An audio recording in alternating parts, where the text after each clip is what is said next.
Assalamualaikum warahmatullahi wabarakatuh. Selamat malam, salam sejahtera untuk kita semua. Kita awali dengan sebuah pantun. Naik pesawat keliling benua, Kuala Lumpur destinasinya. Halo teman-teman semua, kalian gimana kabarnya? Semoga selalu dalam keadaan sehat walafiat. Saya ucapkan selamat datang terhadap teman-teman seperjuangan LPDP di pertemuan malam hari ini. Izinkan saya memperkenalkan diri. Saya Lita Delita, saya merupakan nutrition consultant yang akan menjadi moderator pada kelas webinar karir hari ini.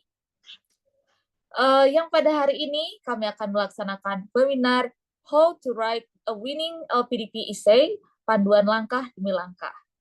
Yang kita ketahui bahwasannya LPDP adalah salah satu program beasiswa yang paling bergengsi di Indonesia, yang menjadi impian bagi banyak pelamar setiap tahunnya. Namun, proses seleksi, terutama penulisan esai, sering menjadi hambatan dan tantangan besar karena kurangnya pemahaman, baik itu mengenai tentang struktur, strategi yang menonjol keunikan diri, dan komunikasi tertulis yang efektif. Melalui webinar kali ini, Link Up Karir hadir untuk membantu Anda dalam memahami langkah-langkah sistematis dalam menulis esai yang menarik perhatian tim seleksi. Kami berharap acara ini tidak hanya menjadi panduan praktis untuk kalian semua, tetapi juga mendukung peningkatan sumber daya manusia Indonesia. Mari kita mulai perjalanan ini bersama. Pertama-tama, saya ucapkan terima kasih kepada narasumber yang sudah hadir di tengah-tengah kita dan berkenan untuk berbagi ilmunya terkait LPDP dan cara menyusun esai LPDP. Di sini sudah ada Kak Wahyu dan Kak Vida. Halo Kak Wahyu. Iya, halo, selamat malam. Ya. Gimana Kak Wahyu kabarnya hari ini? Apakah udah siap untuk membimbing teman-teman untuk pembuatan esai hari ini? Ya, baik dan siap buat sharing. Oke, terima kasih Kak Wahyu. Lalu untuk Kak Vida, halo Kak Vida. Halo, suara aku jelas nggak ya Kak? Kalau nggak aku ganti pakai HP. Udah jelas Kak, udah jelas, sudah masuk suaranya. Kak Vida gimana Kak Vida hari ini? Sudah siap untuk sharing pengalamannya? Iya. Oke, terima kasih Kak Vida. Lalu, tak juga apresiasi kepada teman-teman Link Up Karir yang sudah menjadi fasilitator kita semua untuk sama-sama belajar dan berkembang. Selanjutnya, ibarat pepatah tak kenal maka tak sayang. Kita perkenalkan dulu nih, founder Link Up Karir sekaligus yang memberikan opening remarks dalam kegiatan kali ini. Kepada Kanindi, waktu dan tempat dipersilahkan.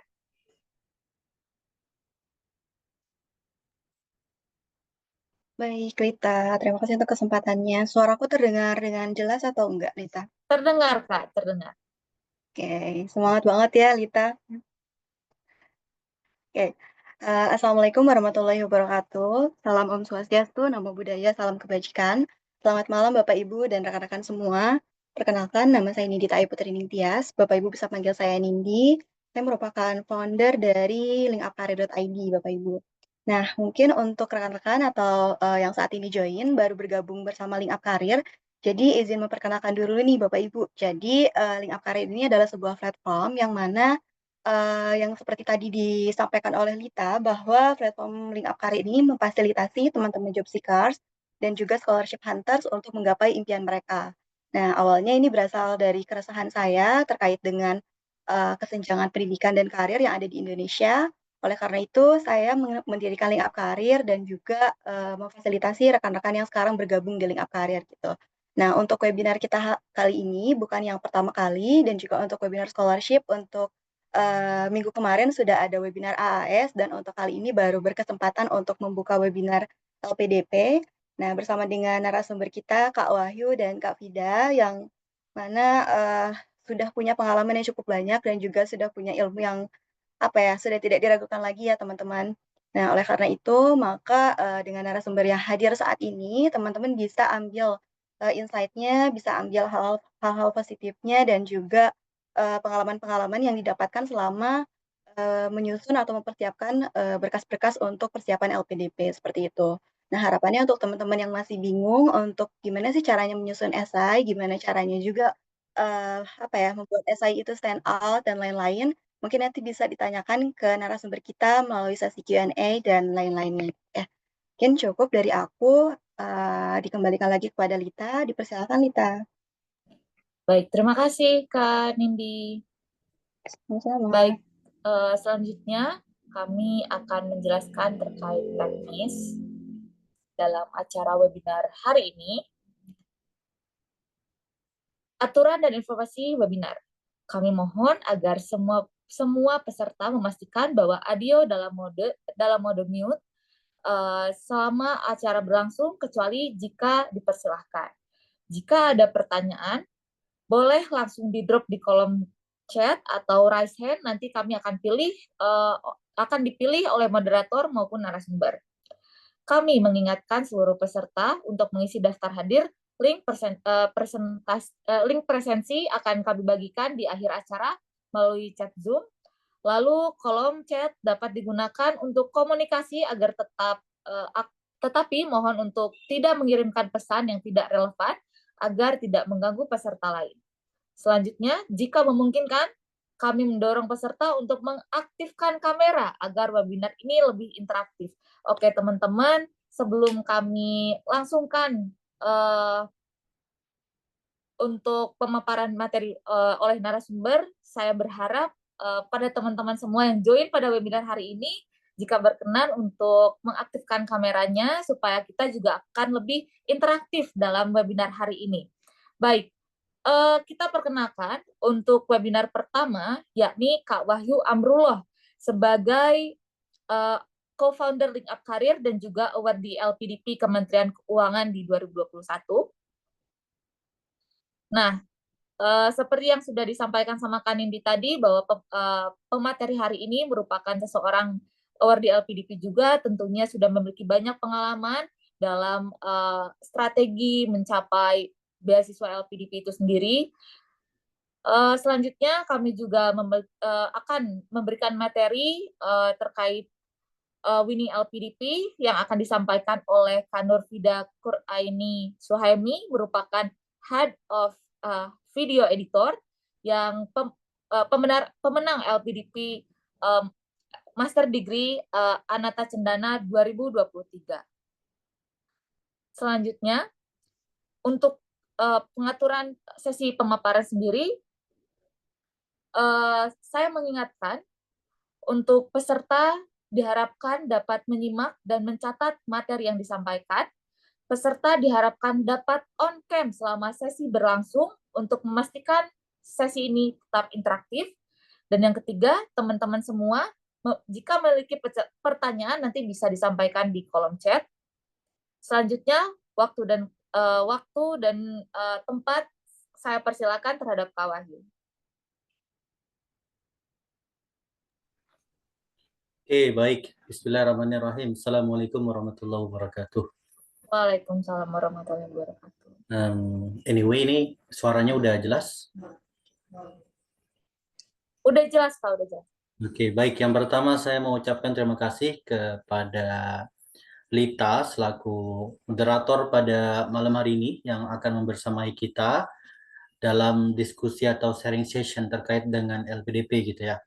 Kemudian yang kedua, saya ucapkan terima kasih banyak kepada founder dari LinkUp Career.id, Kak Nindita Ayu Putri Ningtyas, yang sudah menyelenggarakan kegiatan ini. Semoga ini bisa menjadi insight baru bagi teman-teman semua pejuang LPDP, tentunya yang bergabung di komunitas linkupcareer.id. Kemudian yang selanjutnya saya ucapkan terima kasih banyak juga kepada seluruh rekan-rekan linkupcareer.id, semua PIC ataupun yang bertugas pada webinar di malam hari ini. Terima kasih banyak karena ini terselenggara karena berkat dari teman-teman gitu ya, inisiatifnya. Kemudian yang terakhir, kepada seluruh peserta webinar, saya ucapkan selamat datang dan selamat bergabung. Salam kenal semuanya, dan semoga nanti di malam hari ini kita bisa saling bertukar informasi, saling memberikan insight, dan juga memberikan sedikit gambaran kepada teman-teman semua. Barangkali di sini banyak yang masih bingung terkait dengan seleksi administrasi, terutama di penulisan esai ataupun nanti persyaratan-persyaratan yang lainnya. Dan di sini izinkan saya mau memperkenalkan diri terlebih dahulu. Perkenalkan, nama saya Wahyu Amrullah, biasa dipanggil Wahyu gitu ya, atau Kak Wahyu.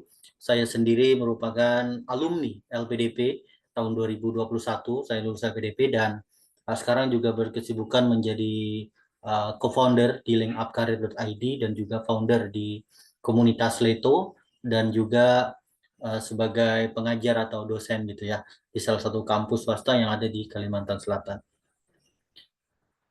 Nah, ini terkait dengan background saya pribadi, kemudian bisa dilanjutkan. Minta tolong teman-teman di Link Up Career.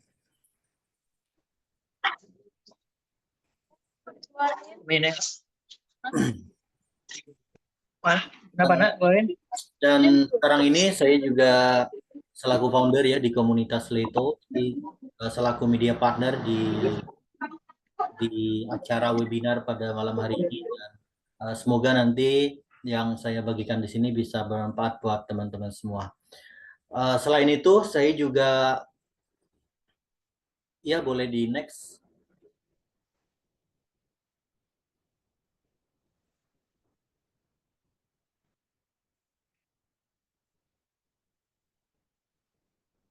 Oke, terkait dengan background pendidikan saya pribadi, saya itu aslinya emang orang kampung ya, teman-teman. Jadi saya itu lahir dan tumbuh dewasa dari pendidikan SD sampai SMA itu di suatu kabupaten yang ada di Kalimantan Selatan, tepatnya di Kabupaten Sungai Selatan.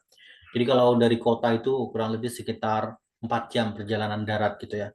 Dan kebetulan kemarin itu melanjutkan studi S1 di Universitas Muhammadiyah Malang, jurusan manajemen dan konsentrasinya itu marketing atau pemasaran.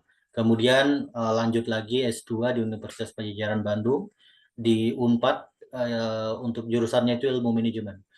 Adapun konsentrasinya itu entrepreneurship. Jadi saya itu sama ya jurusannya S1 dan S2 itu kita sebut linear gitu. Bahkan dari SMK udah ambil jurusan pemasaran gitu ya. Jadi emang suka di pasar ini mungkin orangnya.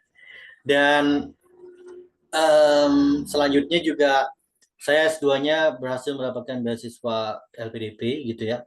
Dan baru menyelesaikan studi di tahun 2024, tahun kemarin.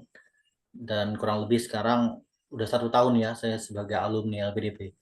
Dan untuk pendidikan non formalnya sendiri, saya juga sempat mengikuti yang namanya program LEX ya, Learning Express, yaitu dari Singapore Polytechnic dan juga Kanazawa Institute of Technology Japan. Kemudian namanya itu Design Thinking Process, dan juga saya itu pernah menjadi seorang mentor ya, atau tutor di Global English Pare Kediri. Jadi teman-teman kalau ada yang ke kampung Inggris gitu ya, pernah ke kampung Inggris, ambil kursusan di Pare dan di Global English, nah itu dulu saya ngajar di sana. Kurang lebih sekitar 1,5 tahun saya ngajar di sana, dan itu karena mendapatkan beasiswa juga, beasiswa dari Global English, beasiswa belajar bahasa Inggris gratis, namanya itu Teaching Clinic Global English gitu. Jadi kita belajar bahasa Inggris gratis gitu ya, sama tempat tinggal selama 6 bulan, baru kita dijadikan mentor di sana. Nah, kemudian lanjut, kalau kesibukan pribadi saya juga menjadi seorang founder gitu ya, atau penanggung jawab di komunitas namanya Leto. Leto ini adalah Leading and Empowering Together gitu ya. Ini merupakan lembaga atau komunitas bimbingan beasiswa juga untuk teman-teman yang mau melanjutkan studi S1, S2 maupun S3 di dalam negeri maupun di luar negeri. Dan di Leto ini kita sudah bersamai 15.000 orang lebih seluruh Indonesia, dan udah 2 tahun berjalan kita sudah berhasil meloloskan mungkin kurang lebih sekitar 400 orang awardee yang tercatat gitu ya sebagai penerima beasiswa, baik LPDP, beasiswa unggulan dan lain-lain, BPI gitu ya, baik tujuan di Indonesia maupun di luar negeri. Dan saya juga founder dari suatu komunitas, nama komunitasnya itu Cendekiawan Desa. Jadi Cendekiawan Desa ini adalah suatu komunitas yang memberikan akses pendidikan gratis kepada adik-adik kita yang ada di pelosok desa Kalimantan Selatan. Jadi kita belajar bahasa Inggris, belajar matematika gitu ya. Dan ini secara gratis kita masuk ke desa-desa. Dan saat ini ada di desa Mandala gitu ya, Kecamatan Lagelangsat, Kabupaten Hulu Sungai Selatan. Oke, next.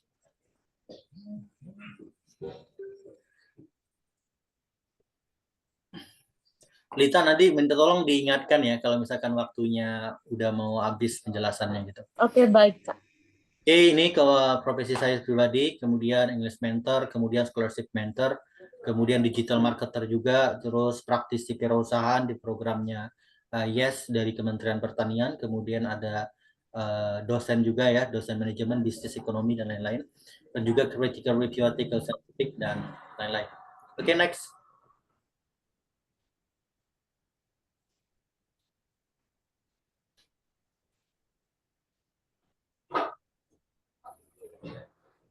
Nah, pencapaian dan kontribusi mungkin yang terbaru aja saya jelaskan ya. Yang terbaru itu tahun 2023 saya mendapatkan 2 haki dari Kementerian Hukum dan HAM. Kemudian di tahun 2024 tahun kemarin itu berhasil membawa Leto sebagai 100 finalis entrepreneurship gitu ya dari Pertamina Foundation. Nah, mungkin itu aja ya yang saya sampaikan di perkenalan awal ini. Salam kenal buat semuanya. Semoga yang saya berikan pada malam hari ini benar-benar bisa bermanfaat buat teman-teman. Oke, langsung aja kita masuk ke ini ya, ke materinya ya. Nah, itu jadi ada istilah ya, kalau kita itu harus kenalan dulu gitu, biar teman-teman tahu gitu ya, biar saya juga tahu teman-teman. Jadi jangan sungkan-sungkan nanti kalau misalkan teman-teman itu mau nanya apapun terkait dengan LPDP gitu ya. Dan di sini manfaatkan waktu sebaik mungkin. Siapa tahu nanti teman-teman, saya yakin banyak pertanyaan dari teman-teman ya terkait dengan LPDP yang mungkin kalau di DM Instagram atau di TikTok nggak bisa saya jawab satu-satu, tapi di sini insya Allah karena ada waktunya akan kita bantu jawab pertanyaan dari teman-teman. Oke, yang pertama adalah how to write a winning essay and strategies to succeed in LPDP. Nah, jadi kalau kita bicara terkait dengan persyaratan administrasi gitu ya, salah satunya itu emang esai. Ya, jadi esai LPDP. Dan juga nanti ada strategi-strategi yang lainnya yang mungkin akan banyak disinggung, dibahas oleh Kanur Vida pada sesi di malam hari ini. Tapi kalau saya sendiri mau konsennya di esai. Karena esai ini adalah salah satu faktor penting ya. Kenapa? Karena esai ini nggak hanya kita gunakan di administrasi gitu. Tapi esai ini nanti bakalan kita gunakan pada saat kita wawancara gitu. Dan semua pertanyaan-pertanyaan yang ditanyakan sama interviewer itu biasanya bersumber dari esai yang teman-teman tulis. Nah, jadi jangan berpikiran kalau misalkan esai itu cuma untuk di administrasi, enggak. Tapi esai itu untuk kedepannya gitu ya. Untuk ibaratnya itu kayak amunisi teman-teman untuk menghadapi nanti wawancara. Gitu. Oke, next. Nah, tentunya banyak ya dari para wordi ataupun alumni atau siapapun yang menjelaskan terkait dengan esai LPDP dan itu beragam point of view dari mereka. But it's okay, itu nggak ada yang salah gitu ya. Yang penting teman-teman itu harus paham dengan apa yang teman-teman tulis. Nah, yang pertama yang ingin saya sampaikan, kalau misalkan di LPDP itu, bagi teman-teman yang belum tahu, LPDP itu punya 3 tahapan tes. Jadi yang pertama itu adalah administrasi, kemudian yang kedua adalah tes bakat skolastik TBS, dan yang terakhir itu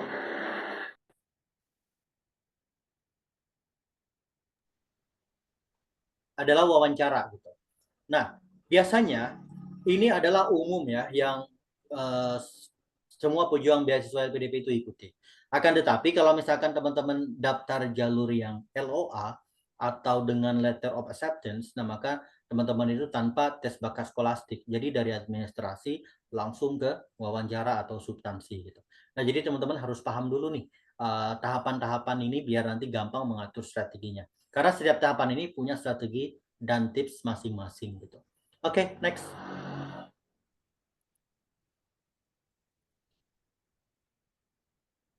Nah, selanjutnya adalah LPDP esai. Jadi yang harus teman-teman perhatikan di dalam menulis esai ya, kalau ini sebenarnya sudah ada di bookletnya LPDP gitu ya, yang menjelaskan kalau misalkan penulisan LPDP itu katanya 1.500 sampai 2.000 kata gitu. Dan ini udah aturan pakemnya dan ini udah secara otomatis ya di sistemnya LPDP. Jadi teman-teman harus menuliskan atau memuat esai at least 1.500 kata dan maksimum itu 2.000 kata. Kemudian yang kedua, sebenarnya esai LPDP itu bebas ditulis ya, mau pakai bahasa Indonesia ataupun mau pakai bahasa Inggris. Ya, jadi nggak ada ketentuan dari LPDP. Wah, harus pakai bahasa Inggris, wah harus pakai bahasa Indonesia. Itu nggak ada. Jadi nanti silakan sesuaikan dengan teman-teman gitu ya. Dan pertanyaannya, apakah yang ambil di dalam negeri itu pakai bahasa Inggris? Enggak juga. Jadi bebas. Mau pakai bahasa Inggris boleh, mau pakai bahasa Indonesia boleh. Kemudian yang teman-teman ambil di luar negeri, apakah pakai bahasa Inggris? Ya, bisa juga pakai bahasa Indonesia gitu. Tapi biasanya kita sarankan kalau teman-teman yang ambil di luar negeri itu tulis pakai bahasa Inggris. Yang di dalam negeri tulis pakai bahasa Indonesia. Kenapa seperti itu? Karena ke teman-teman yang mau ambil ke luar negeri itu merupakan satu bukti gitu ya. Kalau teman-teman itu menuliskannya dalam bahasa Inggris, itu adalah bukti teman-teman itu udah siap studi di sana gitu. Nah, itu yang harus teman-teman pahami. Kemudian yang ketiga adalah sebenarnya simple. Yang diminta LPDP itu cuma 3 bagian ya. Yang pertama adalah komitmen kembali ke Indonesia. Kemudian yang kedua adalah rencana pasca studi. Dan yang terakhir itu adalah rencana kontribusi di Indonesia. Nah, sebenarnya 3 ini yang diminta LPDP yang harus teman-teman buat di dalam esai. Nah, karena 3 ini sangat terbatas, ini yang membuat kadang teman-teman itu bingung. Karena kalau kita jabarkan 3 poin ini di dalam esai, itu nggak sampai 1.500. Bahkan 1.000 kata pun itu sangat kesulitan kita elaborasinya gitu ya. Nah, makanya di sini teman-teman mungkin sebagian ada yang bingung. Apalagi nih yang perlu ditambahkan dalam esai.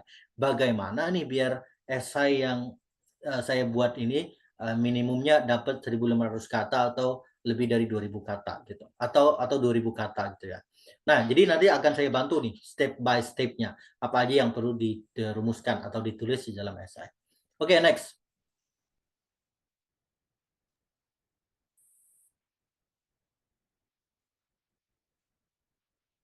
Nah, yang pertama adalah step by step writing LPDP esai.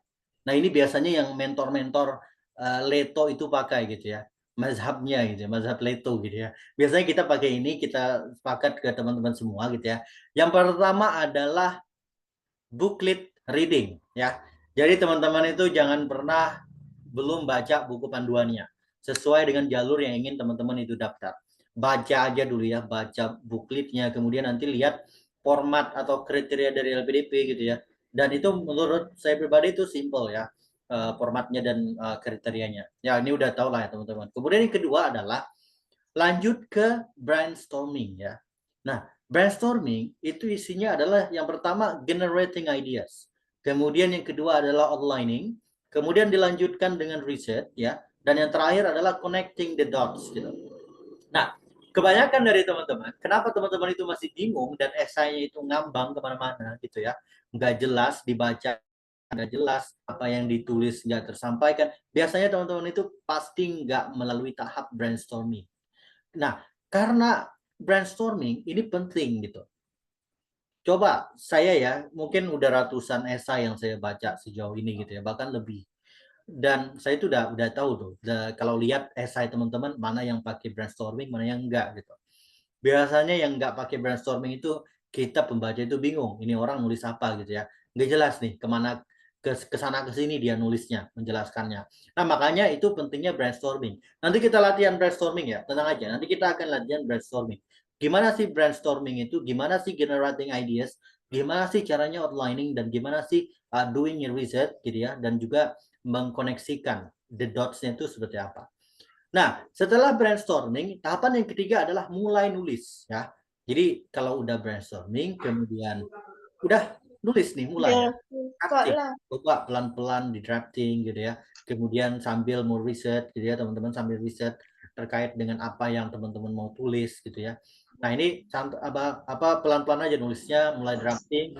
Dan yang terakhir kalau misalkan udah selesai buat esainya, ngedrafting gitu ya, baru namanya proofreading tahapannya. Proofreading itu nanti di sana ada correction, kemudian ada new insight gitu ya. Siapa yang nge-proofread? Ya bebas. Bisa jadi teman-teman perjuangan LPDP atau bisa jadi orang yang expert di bidangnya atau misalkan alumni LPDP atau misalkan award di LPDP gitu ya, boleh. Jadi silakan minta bantuan untuk proofreading essay. Para award di LPDP itu mereka pada baik kok, mereka mau bantuin teman-teman semuanya gitu. Oke, next. Ya, ini udah saya jelaskan tadi ya formatnya. Oke, next. Booklet reading, oke, next. Ini yang pertama ya tadi. Brainstorming. Nah, ini di brainstorming, teman-teman itu akan mencoba generating ideas, apa menciptakan suatu ideas gitu ya. Kemudian yang kedua adalah outlining, mulai menyusun gitu ya, sambil riset, kemudian nanti menggabungkan apa yang teman-teman udah outlining tadi gitu. Oke, next. Nah, ini salah satu cara buat brainstorming. Kalau misalkan teman-teman itu masih bingung ya, coba buat di tengah, titik tengah gitu ya. Komitmen kembali ke Indonesia, rencana pasca studi dan rencana kontribusi di Indonesia. 1.500 sampai 2.000 kata gitu. Nah, jadi yang pertama saya mulai dari yang atas ya. Yang atas panah ke atas tuh. Nah, itu adalah feel patient. Nah, coba teman-teman tentukan dulu, renungkan dulu. Feel passion-nya itu di mana? Misalkan ya, apakah pertanyaan yang simpel sekarang ini Gen Z saya nggak tahu ya, banyak banget yang mau lintas jurusan. Nah, ini kenapa nih teman-teman ini mau linjur gitu ya, cross major istilahnya. Nah, maka teman-teman harus pertimbangkan dulu fail passion itu di mana. Apakah dengan jurusan yang sama dengan S1-nya atau berbeda gitu. Dan alasannya kalau berbeda itu apa. Nah, maka teman-teman harus clearkan itu dulu sebelum nulis esai. Contoh ya, field passion-nya kalau di sini ada apakah energi atau mechanical atau electrical atau business management atau misalkan psikologi atau misalkan communication dan lain-lain. Jadi silakan tentukan field passion-nya itu apa. Ya, itu yang pertama. Kemudian kita geser ke kiri, yang paling atas. Itu adalah cita-cita untuk Indonesia. Nah, coba nanti teman-teman bisa jelaskan ya. Cita-cita untuk Indonesia itu apa? Apa nih harapannya teman-teman itu mau buat apa untuk Indonesia? Mau memberikan apa untuk Indonesia? Kalau nggak usah jauh-jauh, harapan lah ya. Harapan untuk Indonesia ke depan gitu. Nah, kemudian yang paling penting adalah di bawahnya yang di tengah, ini sebelah kiri, itu ada isu dan urgensi. Nah, coba teman-teman renungkan. Kira-kira nih, isu yang ingin teman-teman angkat, yang ingin teman-teman selesaikan itu isu apa? Ya, jangan sampai kita nanti nulis esai, tapi nggak ada isu yang akan kita bahas. Nggak ada isu yang teman-teman coming up ya. Jadi harus ada isunya. Dan pemilihan isu ini harus relatable dengan jurusan studi teman-teman. Gitu ya. Jadi misalkan ya, saya itu ambil jurusan manajemen bisnis. Nah, kemudian saya itu ambil isunya manajemen bisnis, konsentrasinya entrepreneurship. Kemudian saya lihat isu, ternyata di daerah saya ini masih banyak banget UMKM menurut data Dinas Koperasi dan UMKM yang nggak berumur panjang. Dalam artian UMKM-nya 5 tahun bangkrut, 3 tahun bangkrut gitu ya. Berarti ini adalah it's a problem. Ya, berarti ada problem nih. Kenapa UMKM ini nggak bisa survive gitu. Nah, berarti kita analisis, oh ternyata menurut saya pribadi skill entrepreneurship-nya yang masih kurang gitu. Nah, gitu ya. Jadi teman-teman itu harus cari isunya. Isu apa yang teman-teman ingin coming up gitu ya. Kemudian isu tersebut relatable dengan field passion study teman-teman. Itu salah satu contoh. Misalkan kayak pendidikan lagi. Misalkan kayak pendidikan, oh ternyata bidang studi teman-teman itu pendidikan. Dan teman-teman ingin mengangkat banyak banget sekarang di sekolah-sekolah misalkan terutama di daerah-daerah metode-metode pembelajaran itu masih membosankan gitu ya. Jadi belum ada pengaplikasian technological tools gitu. Nah, maka teman-teman nanti bisa coming up with the solution ya, menghadirkan technological tools di bidang pendidikan gitu. Nah, itu salah satu hal di bidang pendidikan. Kemudian yang di bawahnya itu adalah its solution. Jadi propose solution of the chosen issue. Nah, jadi nanti teman-teman itu harus membuat yang namanya solusi dari isu yang teman-teman angkat. Dan itu harus sama ya. Isunya yang solusinya itu sama atau berhubungan dengan isu yang teman-teman angkat. Jangan sampai isunya itu berbeda.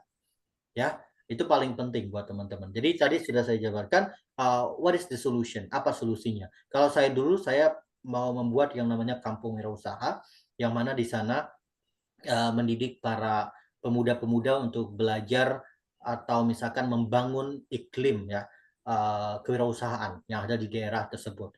Dan 1 tahun setelah lulus itu saya realisasikan, saya bergabung dengan program YES dari Kementerian Pertanian gitu ya, yang mana itu mengajarkan pemuda-pemuda atau pelaku UMKM di bidang atau di sektor pertanian dengan adoption of digital marketing gitu ya. Nah ini tentunya suatu pendekatan juga yang bisa teman-teman lakukan, nanti tinggal disesuaikan dengan background studinya dan what is the problemnya gitu. Nah kemudian ke bawah itu teman-teman juga bisa menjelaskan terkait dengan relevant experience. Nah, yang dimaksud dengan relevant experience di sini adalah kalau misalkan teman-teman selama studi S1 itu punya pengalaman internship atau misalkan project, punya community services atau misalkan organisasi, nah itu teman-teman jabarkan aja ya. Tuliskan aja di dalam esai. Dan ingat, jangan terlalu banyak ya. Jangan terlalu banyak untuk menjelaskan. Misalkan nih, tinggal dipilih berapa pengalaman kerja yang mungkin mau ditampilkan di dalam esai, tuliskan dalam esai, atau misalkan pengalaman internship, tentunya yang paling berkesan. Dan menurut teman-teman di sana bisa memberikan banyak peran, itu yang dipilih gitu ya. Karena ini nanti memancing pertanyaan dari teman-teman gitu ya. Nah ini strateginya juga. Dan geser lagi ke kanannya di layar kanan teman-teman paling bawah itu adalah why S2 atau S3 dan Dutch University gitu ya. Jadi kenapa teman-teman milih jurusan tersebut gitu. Dan kenapa teman-teman itu mau ambil di kampus tersebut gitu. Dan itu juga harus didukung dengan contribution plan-nya itu seperti apa. Jadi kayak saya tadi misalkan milih kampusnya di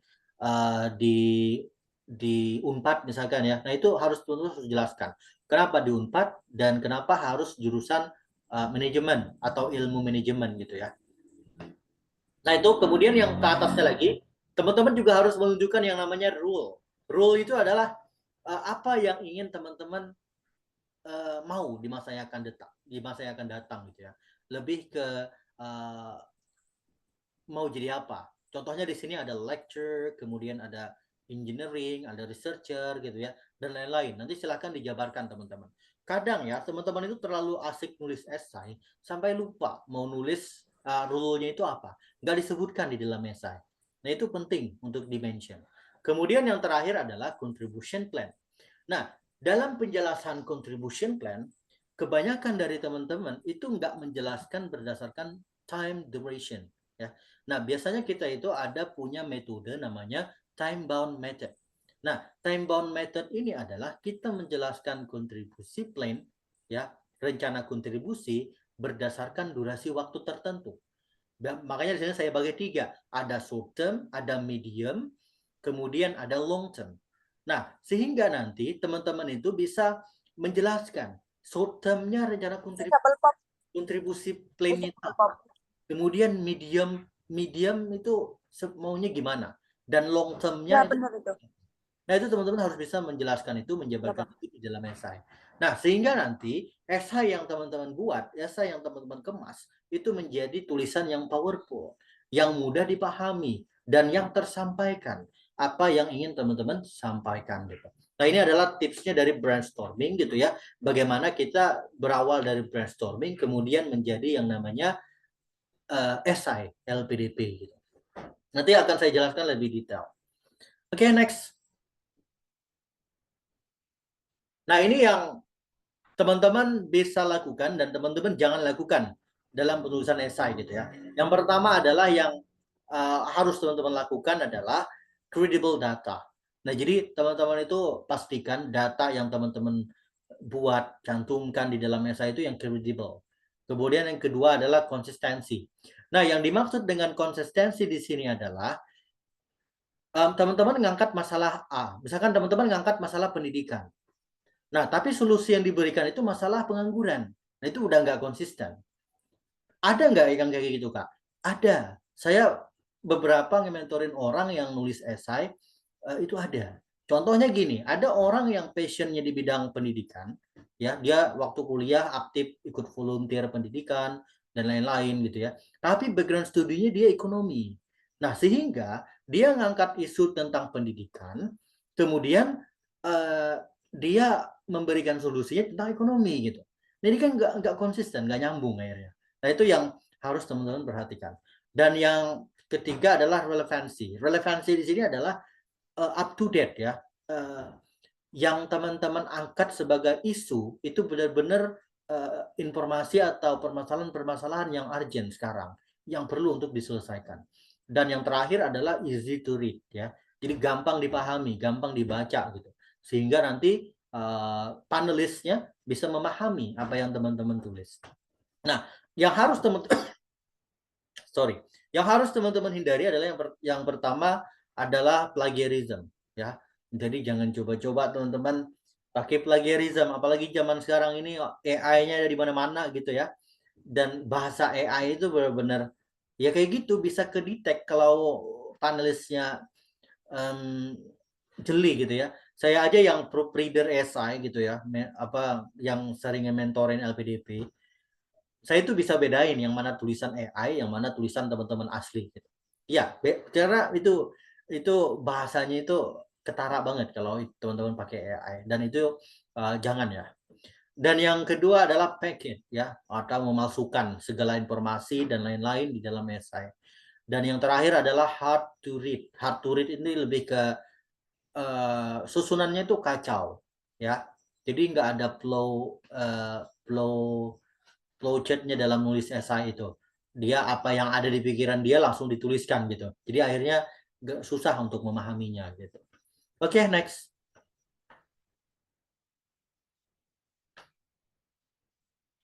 Nah, kemudian kalau tadi teman-teman udah mulai brainstorming, kemudian udah dapat ideas-nya, udah dapat problemnya, udah dapat data, udah dapat supporting isu gitu ya, maka langkah selanjutnya adalah mulai menulis gitu ya. Dimulai dengan writing, kemudian more research dan lain-lain. Oke, next. Nah, ini isian konten yang saya sarankan. Oke. Yang pertama adalah biasanya saya lebih menyarankan di paragraf pertama dan kedua itu teman-teman menjelaskan terkait dengan deskripsi diri ya, atau background, personal background dari teman-teman.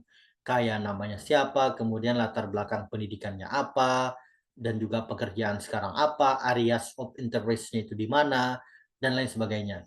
Tentang pekerjaan boleh juga. Nah, ini bisa dibuat 1-2 paragraf. Kemudian di bawahnya, di paragraf ketiga itu langsung aja teman-teman sebutkan terkait dengan isunya yang ingin diangkat. Jadi deskripsikan masalah yang urgent. Jadi masalahnya itu bisa skala lokal gitu ya, skala nasional ataupun internasional. Jadi yang penting teman-teman itu coming up with the issues ya. Dan juga hadirkan data statistik atau fenomena sehingga nanti ini bisa mendukung problem yang teman-teman angkat. Kalau masalah itu memang benar-benar ada di lingkungan sekitar teman-teman dan masalah itu emang perlu untuk diselesaikan, dan kenapa harus teman-teman yang mengambil peran untuk menyelesaikan permasalahan tersebut. Nah, kemudian yang ketiga adalah biasanya di paragraf keempat itu saya menawarkan terkait dengan solusi dari masalah yang teman-teman mention sebelumnya. Jadi coming up with your creative ideas, paragraf keempat gitu ya. Jadi silakan nanti teman-teman hadirkan solusinya gitu ya, based on yang teman-teman sampaikan nanti di dalam esai. Nah, kemudian berikutnya adalah di paragraf kelima, deskripsikan pentingnya ilmu yang akan diambil. Nah, jadi misalkan gini ya, misalkan teman-teman itu ambil jurusan biomedik. Nah, teman-teman nanti harus menjelaskan apa pentingnya ilmu biomedik itu untuk pribadi teman-teman, for yourself, apa pentingnya untuk community, orang sekitar atau masyarakat, dan apa pentingnya untuk Indonesia. Nah, teman-teman itu harus bisa mengcover 3 poin ini. kebanyakan esai yang saya temui adalah terlalu banyak menjelaskan terhadap benefit, personal benefit, ya, benefit yang pribadi. Contoh misalkan, oh saya mau ambil jurusan biomedik biar saya bisa memahami hal ini, isu ini, sehingga nanti di tempat kerja saya bisa mendapatkan karir yang bagus, dan juga ini akan bermanfaat buat saya ke depan, terutama untuk karir saya ke depan. Nah, itu terkesan just for yourself gitu. Tapi mana nih untuk komunitas manfaatnya? Mana nih untuk nationnya? Karena teman-teman ini kuliah S2 pakai uang beasiswa gitu ya. Jadi harus menonjolkan apa pentingnya ilmu yang teman-teman ambil itu untuk komunitas dan apa pentingnya juga untuk negara gitu. Nah, kemudian berikan alasan pemilihan kampus tujuan di paragraf ini. Silakan berikan alasan kenapa mau ke kampus A, kemudian kenapa mau ambil jurusan B gitu ya. Itu perlu teman-teman jelaskan di dalam esainya. Dan yang berikutnya biasanya di paragraf 6, saya itu menyarankan teman-teman itu menuliskan komitmen kembali ke Indonesia. Ya, kalau LN, kalau misalkan tujuannya di dalam negeri, maka komitmen kembali ke daerah asal. Jadi kalau misalkan di dalam negeri di UGM misalkan, terus teman-teman ini aslinya dari Sulawesi. Nah, maka nanti jelaskan rencana setelah lulus kuliah, pengabdiannya mau di Sulawesi itu mau ngapain gitu. Nah, terus di paragraf yang ke-7, deskripsikan peran yang akan diambil. So your role. Perannya jelaskan. Contoh mau jadi praktisi, mau jadi dosen, mau jadi lain-lain gitu ya. Kemudian elaborasi secara lebih dalam. Kenapa teman-teman mau jadi profesi itu? Dan rencana setelah studi gitu ya, paragraf di ke-7. Kemudian di paragraf ke-8, deskripsi tentang kontribusi untuk Indonesia. Nah, ini udah long term ya. Teman-teman mau apa aja kontribusi yang mau teman-teman berikan untuk Indonesia ke depan gitu ya. Dan yang ke-9 adalah summarize shortly gitu ya. Coba teman-teman summarize apa yang teman-teman sudah tuliskan, buat summarize-nya, dan yang terakhir boleh teman-teman kasih closing statement gitu ya. Nah, nanti terkait dengan teknisnya di awal itu bebas dari teman-teman. Apakah mau pakai hook gitu ya? Biasanya saya pakai hook sih ya, biar itu lebih catching up gitu buat para pembaca. Nanti bisa disiapkan apa aja yang bisa membuat orang itu menjadi interest to read your essay gitu. Oke, next.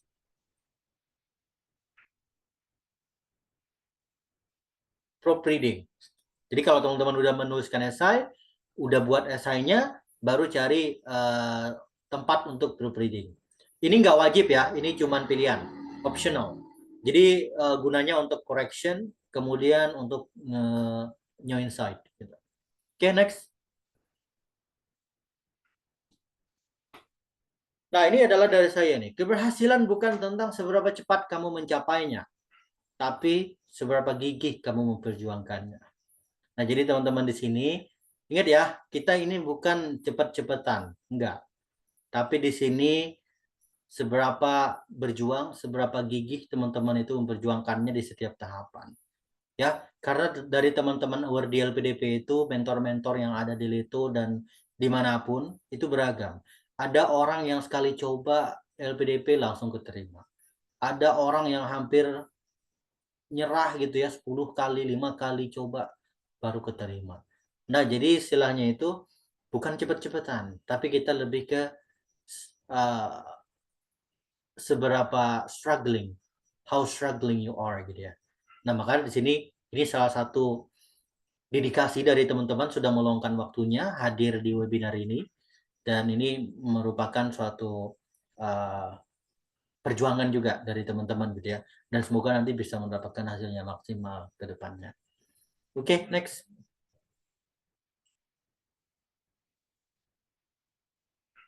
Nah, ini connecting with me. Kalau misalkan teman-teman mau terkonek dengan saya pribadi, teman-teman itu bisa follow Instagramnya @wahyu_. Kemudian juga bisa follow TikTok saya pribadi gitu ya. Karena kebetulan ini juga saya sambil live TikTok nih teman-teman. Jadi memang suka sharing hal-hal yang berkaitan dengan beasiswa LPDP, tujuannya biar bisa ngebantu teman-teman gitu ya. dan juga kita di sini berjuang bareng-bareng. Saya di sini hanya menjembatani teman-teman, tapi tetap semua perjuangan ya, semua apa istilahnya tuh, persiapan itu tetap dari teman-teman. Kita itu ibaratnya hanya di belakang, para mentor itu di belakang, baik saya pribadi maupun Kak Nurfida nanti, ataupun teman-teman mentor LPDP yang ada di link up, itu mereka hanya pemantik atau pendorong buat teman-teman untuk mendapatkan beasiswa LPDP. Next. Ya, mungkin itu aja ya dari saya pribadi terkait dengan esai, karena jujur banyak banget kalau kita bahas terkait dengan esai ini, nggak cukup waktunya, guys, karena saking banyaknya di bagian esai ini yang perlu kita jelaskan gitu. Nah, maka itu aja ya dari saya pribadi. Semoga ini bermanfaat buat teman-teman semua. Dan ya, saya tunggu pertanyaan-pertanyaan yang impresif dari teman-teman. Saya kembalikan ke Lita. Ya, silakan Lita. Terima kasih. Baik, terima kasih Kak Wahyu atas penjelasan materinya. Informasinya itu sangat-sangat bermanfaat ya untuk kita dapat menyusun esai dalam pendaftaran LPDP. Baik, kita masuk ke sesi 2 untuk pemateri kedua, yakni Kak Nurfida Quraini SIKOM. Nah, Kak Nurfida ini merupakan award di LPDP juga. Untuk Kak Fida, materinya akan kami berikan kesempatan untuk menjelaskan selama 40 menit. Waktu dan tempat dipersilahkan. Oke, suaraku kedengeran jelas ya. Suaranya terdengar tapi agak kecil, Kak. Ini speakernya tiba-tiba rusak. Apa ya? Bentar, coba aku lebih dekat lagi, kedengeran lebih jelas enggak? Oke, Kak. Oke, baik. Assalamualaikum warahmatullahi wabarakatuh. Sebelumnya terima kasih kepada tim Link Up Karir yang telah menyediakan kesempatan untuk sharing dan bertemu dengan teman-teman pejuang LPDP. Selamat malam juga kepada teman-teman yang masih semangat untuk mengikuti webinar sesi kedua. Dan juga terima kasih ke Wahyu yang sudah menyampaikan materi yang keren dan lengkap banget. Dan paling aku tinggal nambahin dikit-dikit aja. Dan anyway, Kak Wahyu itu dulu salah satu mentorku yang membawa aku bisa dapet LPDP. Jadi thank you juga Kak Wahyu. Dan mungkin perkenalan sedikit dari aku. Aku Vida dan aku awardee. Suaraku masih kedengeran ya? Oke. Dan aku awardee LPDP di Savannah College of Art and Design di Amerika Serikat, jurusan Master of Fine Arts in Film and Television. Dulu S1 aku di Unpad, Universitas Pajajaran, dengan jurusan yang sama Film and Television di Fakultas Ilmu Komunikasi. Bentar, sorry kecil ya, apa aku ganti device aja ya?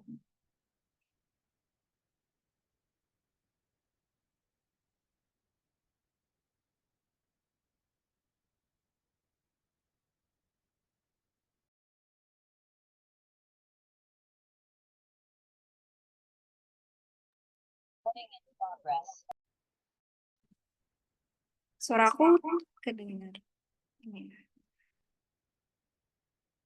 Suaranya lebih jelas, Kak, sekarang, Kak.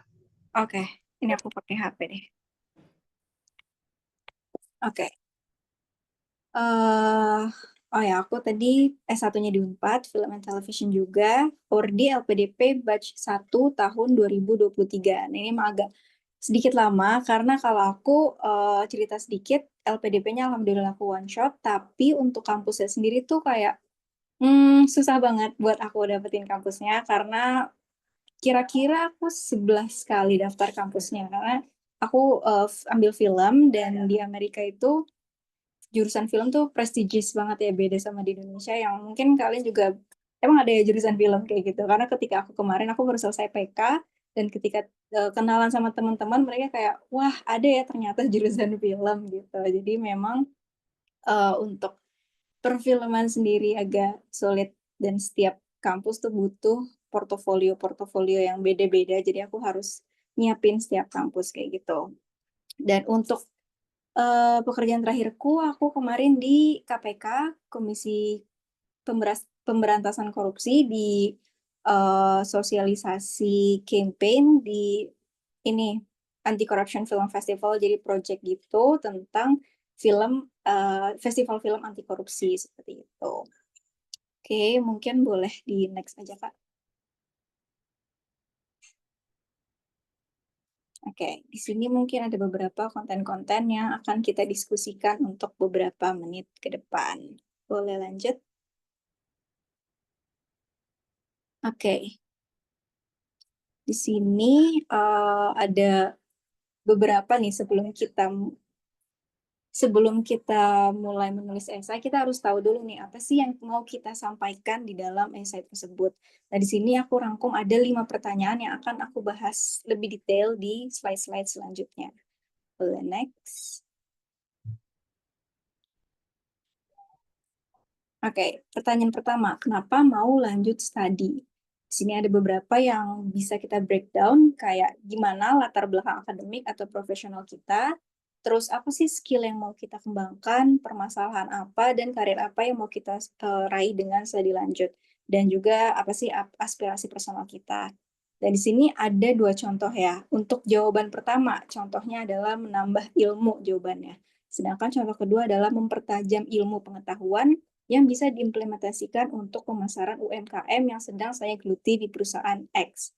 Nah, di sini kan ada 2 contoh jawaban nih.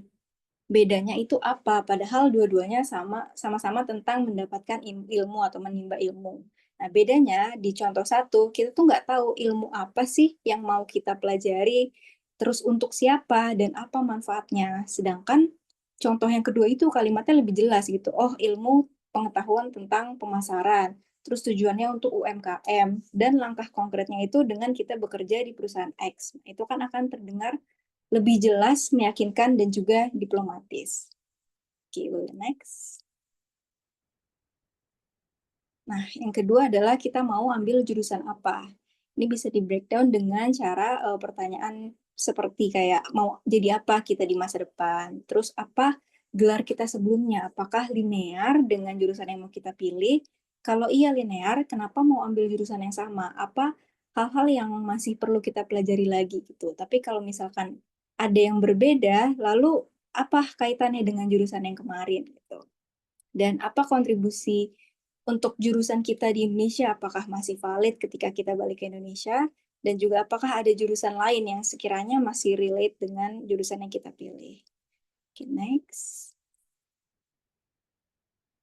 Nah, ini bagi yang masih merasa bingung nih, kayak mau cari jurusan apa ya, bisa coba buat kerangka kayak gini. Misalkan kayak, apakah jurusan yang kita mau itu linear dengan jurusan sebelumnya? Kalau iya, berarti kita bisa cari yang sesuai. Kalau misalkan tidak linear, kita lanjut ke pertanyaan berikutnya. Apakah linear dengan pekerjaan kita? Kalau misalkan iya, berarti itu bisa menjadi alasan gitu. Tapi kalau misalkan tidak linear juga, pertanyaan selanjutnya adalah apakah ada pengalaman personal kita terhadap jurusan yang mau kita pilih. Kalau misalkan ada, kita bisa bahas tentang itu. Tapi kalau misalkan nggak ada, terus kita ngambil jurusan itu tuh buat apa? Apakah cuma mau-mau aja atau gimana? Dan semakin banyak jawaban iya, seharusnya kontribusi kita bisa semakin konkret. Oke, next. Nah, ini kalau kita udah nemu alasannya kenapa mau lanjut studi dan juga udah tahu nih jurusannya apa, sekarang coba kita pikir kita mau kuliah di mana gitu. Nah, yang pertama itu adalah negara apa sih yang cocok dengan bidang kita. Misalkan kayak aku mau perfilman, nah kiblat perfilman dunia itu kan di Amerika, jadi ya langsung aja kita ke Amerika gitu. Terus juga kampus mana aja yang sesuai sama visi-visi kita, misalkan dari mata kuliah dan lain-lain. Terus mana yang lebih cocok di dalam atau di luar negeri. Terus kalau misalkan emang di dalam, kenapa harus di dalam? Kalau di luar, kenapa harus di luar gitu. Dan jangan lupa juga riset-riset tentang mata kuliah, terus benefit kampusnya, fasilitas, sama persyaratan kampusnya. Dan ini tips dari aku adalah buat table mengenai jurusan, kampus, dan negara pilihan kita. Minimal 3 sesuai dengan opsi yang diberikan oleh LPDP. Oke, next. Nah, ini poin-poin yang bisa kita cari nih ketika kita mau mencari kampus. Yang pertama programnya, terus juga mata kuliah apa sih yang spesifik dengan visi kita, terus profesornya, terus apakah ada magang gitu, ada magang wajib di perusahaan besar, terus juga alumninya siapa aja, lokasinya gimana, Terus policy tentang international student, diversity sama minority ini cukup penting juga gitu. Kalau kita ada apa-apa di sana, kita ngelapornya ke siapa.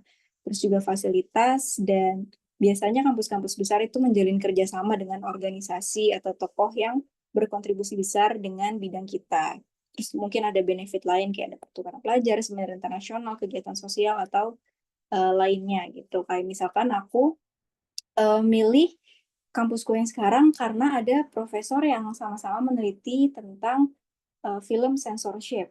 Terus juga punya magang wajib gitu, dan kayak di major studios yang ada di Amerika, kayak misalnya Sony Pictures, Columbia Pictures, dan lain-lain. Jadi itu apa ya, meningkatkan kesempatan untuk bermagang atau bekerja di sana gitu, membuat network di sana gitu. Oke, boleh next. Oke. Dan selanjutnya adalah selanjutnya adalah kapan rencana kita kuliah gitu. Nah, sharing sedikit aja, waktu aku interview LPDP, aku ada ditanyain kayak gini, kayak kamu timeline-nya gimana dari dari pertama daftar sampai nanti berangkat. Nah, untungnya aku buat table kayak gini nih, jadi kayak pendaftarannya yang dibuka tuh tanggal berapa aja, dan di sini ada banyak kampus, kayak lebih dari 3, meskipun opsi LPDP 3, tapi aku buat 5 atau 6 gitu, sekaligus juga timeline LPDP-nya supaya gak bertabrakan, dan kita juga tahu nih prioritas kita harus yang mana dulu yang kita urusin kayak gitu. Oke, boleh next. Oke, dan last but not least, apa tujuan kita ambil studi lanjut? Nah, ini seperti apa yang telah tadi dipaparkan sama Kak Wahyu gitu, tentukan tujuan kita setelah mengambil S2 atau S3 dengan misalkan jangka pendeknya gitu, rencana jangka pendek 1-3 tahun, terus jangka menengah 3-5 tahun, dan juga jangka panjang 5-8 tahun. Terus juga bisa ditentukan nih di mana kita akan berkontribusi, apakah kita bekerja di kantor pemerintahan atau di swasta, atau kita wirausaha, atau misalkan ikut organisasi dan lain-lain kayak gitu. Dan juga gimana sih studi lanjutan itu bisa mengembangkan atau memecahkan masalah yang ada di Indonesia. Tuh. Nah, nanti tips menulis kontribusi ada di slide-slide akhir. Boleh lanjut. Nah, ini lanjut ke topik esai penilaian diri. Mungkin aku singgung sedikit dengan esai penilaian diri, karena esai di LPDP kan ada 2 ya, ada tentang penilaian diri dan juga ada kontribusi. Dan esai penilaian diri ini nggak kalah penting dengan esai kontribusi, jadi kita bisa bedah sama-sama gitu ya. Di sini aku bagi jadi 2. Yang pertama ada tentang diri sendiri, itu ada poin-poin kekuatan atau kelebihan sama poin-poin kekurangan atau kelemahan. Sedangkan untuk pengalaman, bisa pengalaman kerja, bisa pengalaman organisasi, dan juga bisa pengalaman selama kita kuliah kemarin, itu ada pengalaman yang membanggakan, terus yang kurang membanggakan, hal terakhir yang diajarkan pada diri sendiri, dan juga kesalahan yang pernah dilakukan. Terus juga ada tugas di luar ruang lingkup, dan juga satu hal berbeda dari peserta lain. Nah, ini kita bahas satu-satu, boleh next. Oke, yang pertama adalah esai tentang kelebihan dan kelemahan. Untuk kelebihan itu biasanya kita cukup 3-4 poin kelebihan dan dengan contoh konkret terkait kelebihan. Nah, misalkan contohnya multitasking. Jangan cuma berhenti di multitasking titik gitu, tapi kita kasih contoh konkretnya. Misalkan multitasking, saya dapat mengerjakan 4 project freelance di waktu yang bersamaan dengan hasil yang sesuai. Jadi ada contohnya nih yang bisa kita terapkan ketika misalkan interview gitu. Terus sedangkan kelemahannya itu cukup 2-3 poin aja. Sebenarnya idealnya adalah poinnya bebas berapa aja, tapi kalau bisa poin kelebihan itu selalu lebih banyak daripada poin kelemahan kayak gitu. Nah, untuk yang poin kelemahan bisa kasih contoh konkret juga, dan juga jangan lupa berikan cara mengatasinya. Misalkan contohnya pelupa. Contoh konkretnya adalah saya suka terlewat hal kecil seperti jadwal. Tapi kita tahu nih cara mengatasinya, yaitu dengan menuliskan jadwal di kalender tiap ada pekerjaan atau kegiatan. Jadi meskipun kita punya kekurangan, kita tetap tahu nih gimana cara mengatasi kekurangan tersebut. Boleh next.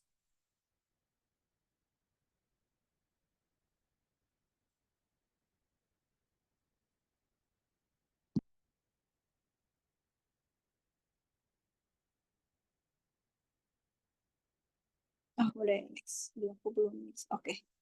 Dan selanjutnya itu esai tentang pengalaman membanggakan. Nah, di sini cukup berikan satu contoh pengalaman yang terbaik dan pilih pengalaman yang memberikan dampak ke sekitar. Jadi bukan hanya keuntungan diri sendiri, dan berikan juga hal yang dapat dipelajari untuk dibawa di masa depan. Misalkan ini ada 2 contoh.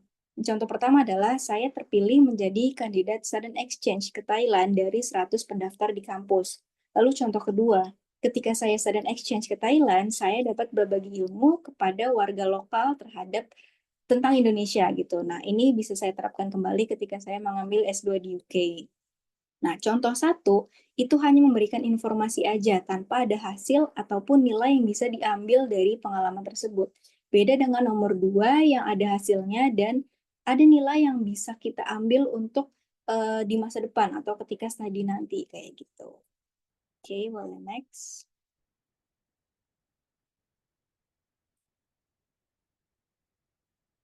Nah, yang selain dari pengalaman membanggakan, ada pengalaman yang tidak membanggakan atau kurang membanggakan.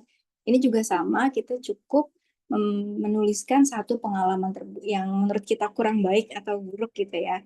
Terus juga kita jangan lupa untuk memberikan cara bangkit dari pengalaman tersebut dan juga hal yang dapat dipetik dan dibawa di masa depan. Contoh yang pertama nih, saya dapat nilai C pada mata kuliah X karena dosen saya pilih kasih. Seharusnya beliau bisa adil pada muridnya. Terus contoh kedua, saya dapat nilai C pada mata kuliah X karena terdapat miskomunikasi dengan dosen saya. Dari sini saya belajar untuk bertanya jika ada instruksi yang belum saya paham. Dan ini sebenarnya contoh esaiku yang asli ya, untuk pengalaman tidak membanggakan soal nilai, kayak meskipun relate-nya kepada contoh pertama, tapi kita nggak bisa untuk menulis contoh yang pertama. Kita harus mengambil sisi yang positifnya gitu lah. Contoh satu kan kayak agak negatif gitu ya, menyalahkan orang lain dalam kondisi atau kesalahan kita gitu kan. Nah, ini bisa dipandang kurang baik sebenarnya sama penulis atau pembaca esai kita. Nah, kalau contoh kedua itu kita menyadari ada peran kesalahan kita di sana gitu. Kita tahu apa yang harus kita perbaiki untuk kedepannya. Jadi bisa lebih terbuka dan nggak menyalahkan pihak manapun. Boleh lanjut? Oke, tugas di luar ruang lingkup. Nah, di sini usahakan memberikan contoh yang berdasarkan inisiatif pribadi atau kepercayaan, bukan suruhan atau terpaksa. Misalkan contoh satu, manajer saya menyuruh saya untuk membimbing anak magang, padahal saya belum ada pengalaman di sana. Lalu contoh kedua, saya dipercaya oleh manajer saya untuk membantunya membimbing anak magang, meskipun saya belum ada pengalaman di sana. Nah, perbedaan yang paling clear adalah soal pemilihan kata. Contoh satu, pemilihan katanya adalah disuruh. Sedangkan contoh dua, pemilihan katanya adalah dipercaya. Padahal sesimpel itu, tapi maknanya tuh bisa berbeda. Kalau misalkan disuruh tuh kayak gak ada inisiatif, terpaksa gitu ya. Sedangkan kalau misalkan kata-katanya adalah dipercaya, berarti orang lain menilai kita tuh eligible gitu untuk melakukan suatu hal dan kita bisa bertanggung jawab atas tugas tersebut. Oke, boleh next. Oke, yang terakhir adalah pembeda dari peserta lain. Ini usahakan memberikan contoh pengalaman atau poin yang unik dari diri kita gitu. Berikan sedikit detail agar lebih menarik. Nah, contoh pertama nih. Saya berjuang untuk mendapatkan skor IELTS 6,5 sampai mengulang tes 3 kali. Namun saya tidak menyerah karena saya telah berjuang sejauh ini. Sedangkan contoh keduanya adalah perjuangan saya mendapatkan skor IELTS 6,5 membutuhkan 3 kali tes ulang gitu. Tes pertama gagal karena masih kurang belajar, tes 2 kecelakaan, dan alhamdulillah tes ketiga itu berhasil. Nah, saya tidak menyerah karena saya tahu apa yang telah saya perjuangkan ini. Nah, nilai ini akan selalu saya bawa ketika S3 nanti. Sebenarnya contoh satu itu sebenarnya udah cukup, tapi contoh dua itu lebih detail gitu, lebih personal dan lebih menunjukkan sisi resiliensi kita. Nah, poin resiliensi ini yang cukup penting dalam esai LPDP. Jadi bisa dicari lagi nih teman-teman, kira-kira apa sih yang membuat nilai kita tuh berbeda dari peserta lain. Meskipun misal dari 100 peserta ada 30 peserta yang bercerita tentang resiliensi.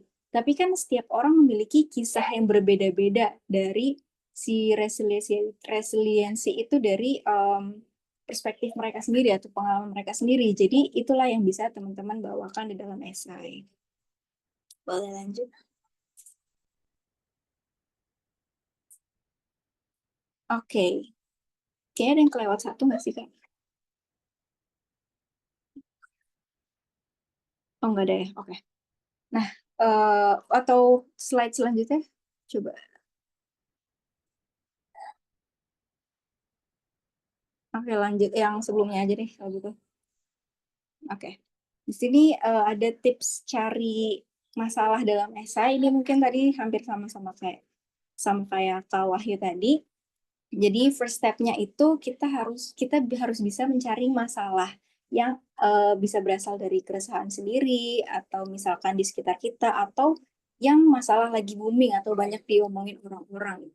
Nah, second step-nya ketika kita udah tahu nih masalah apa yang mau kita bawa, kita bisa mengerucutkan masalah itu gitu. Jadi, misal kalau aku mau ambil masalah tentang perfilman di Indonesia, kan luas banget tuh. Apalagi sih yang bisa kita ambil lagi dari perfilman Indonesia?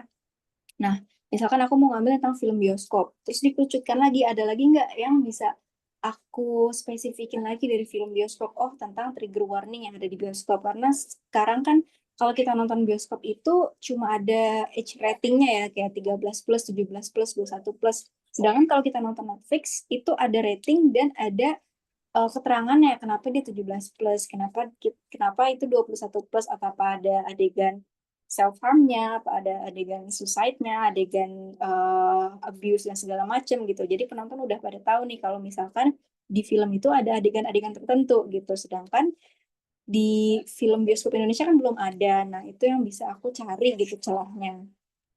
Terus third step-nya adalah tentang riset. Nah, ini juga nggak kalah penting. Risetnya itu bisa dari penelitian kita sebelumnya. Kalau kita pernah meneliti either dari skripsi atau dari jurnal, terus juga bisa pakai penelitian orang lain, terus dari data-data, misalnya dari BPPS atau yang lainnya, dan juga program pemerintah. Ini juga bisa, kayak misalkan LPDP punya dana abadi untuk perfilman. Nah, itu bisa aku bawa di dalam esai, dan itu kan jadi lebih nyambung ya sama LPDP-nya gitu. Terus juga bisa lembaga swadaya, organisasi masyarakat itu juga bisa dibawa, dan juga dari website LPDP atau dari website kampus juga bisa. Pokoknya kita riset tuh sebanyak-banyaknya gitu ya. Nah, yang step terakhir itu adalah profit esai, sama seperti apa yang tadi dibilang Kak Wahyu. Mungkin memang nggak wajib, tapi kalau menurutku ini penting banget. Dan proofread esai ini nggak harus selalu sama orang yang sejurusan, karena aku sendiri tuh kalau nggak salah cuma 1 atau 2 orang yang sejurusan sama aku dari kurang lebih mungkin 10 orangan yang review esaiku, karena memang agak sulit untuk mencari ordi yang dari film gitu. Tapi meskipun berbeda jurusan, itu membuat aku lebih banyak pandangan gitu terkait dengan perfilman di mata orang awam, di mata bidang-bidang yang lain kayak gitu. Jadi itu menambah wawasan buat aku sendiri gitu. Oke, boleh next. Nah, di sini ada catatan penting dalam kontribusi yang beberapa kali aku temukan di dalam esai kontribusi. Yang pertama, kalau misalkan teman-teman mau jadi dosen. Nah, kalau kita mau jadi dosen, sebaiknya kita udah tahu nih di mana kampus tujuan kita mengajar, terus juga mata kuliah atau topik apa yang mau kita kuasai, dan apakah perlu jadi asdos dulu, karena beberapa kampus negeri kalau nggak salah tuh persyaratannya kalau mau jadi dosen harus S3, sedangkan kita baru lulus S2. Apakah kalau dari S2 ke S3 itu harus kuliah lagi, atau kita boleh nyambi-nyambi jadi asisten dosen terlebih dahulu gitu.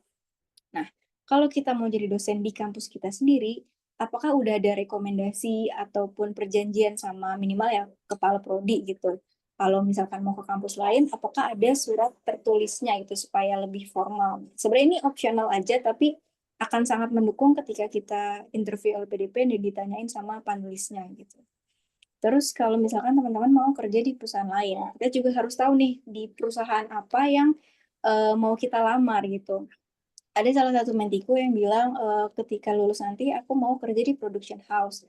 Nah, production house-nya apa? Yang nggak tahu, pokoknya yang intinya production house. Nah, sebenarnya kan nggak bisa kayak gitu. Kita harus tentuin karena belum tentu production house yang nanti kita kerjain itu akan sevisi sama kita. Nah, yang kita perlu kan sebenarnya kantor yang sevisi supaya kontribusi kita tuh bisa terserap gitu dengan baik gitu. Kalau misalkan kantornya tidak sevisi kan kita nggak bisa mengeluarkan aspirasi kita juga.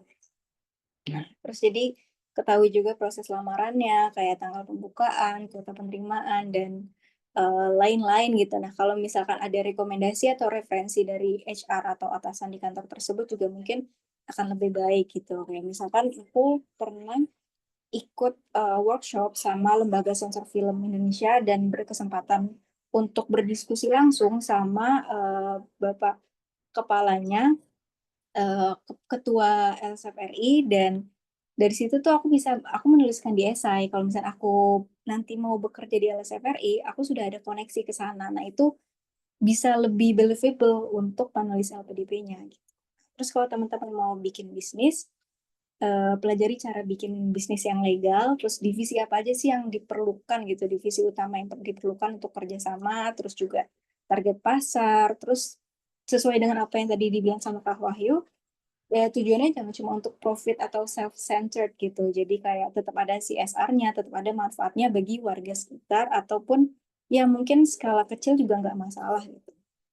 Dan juga kalau misalkan teman-teman mau bikin yayasan atau organisasi, juga sama gitu, pelajari cara mendirikannya secara legal, terus juga tentukan tujuan yang spesifik, dan juga berikan contoh yayasan atau organisasi sejenis sebagai referensi kita atau benchmark kita. Oke, boleh next.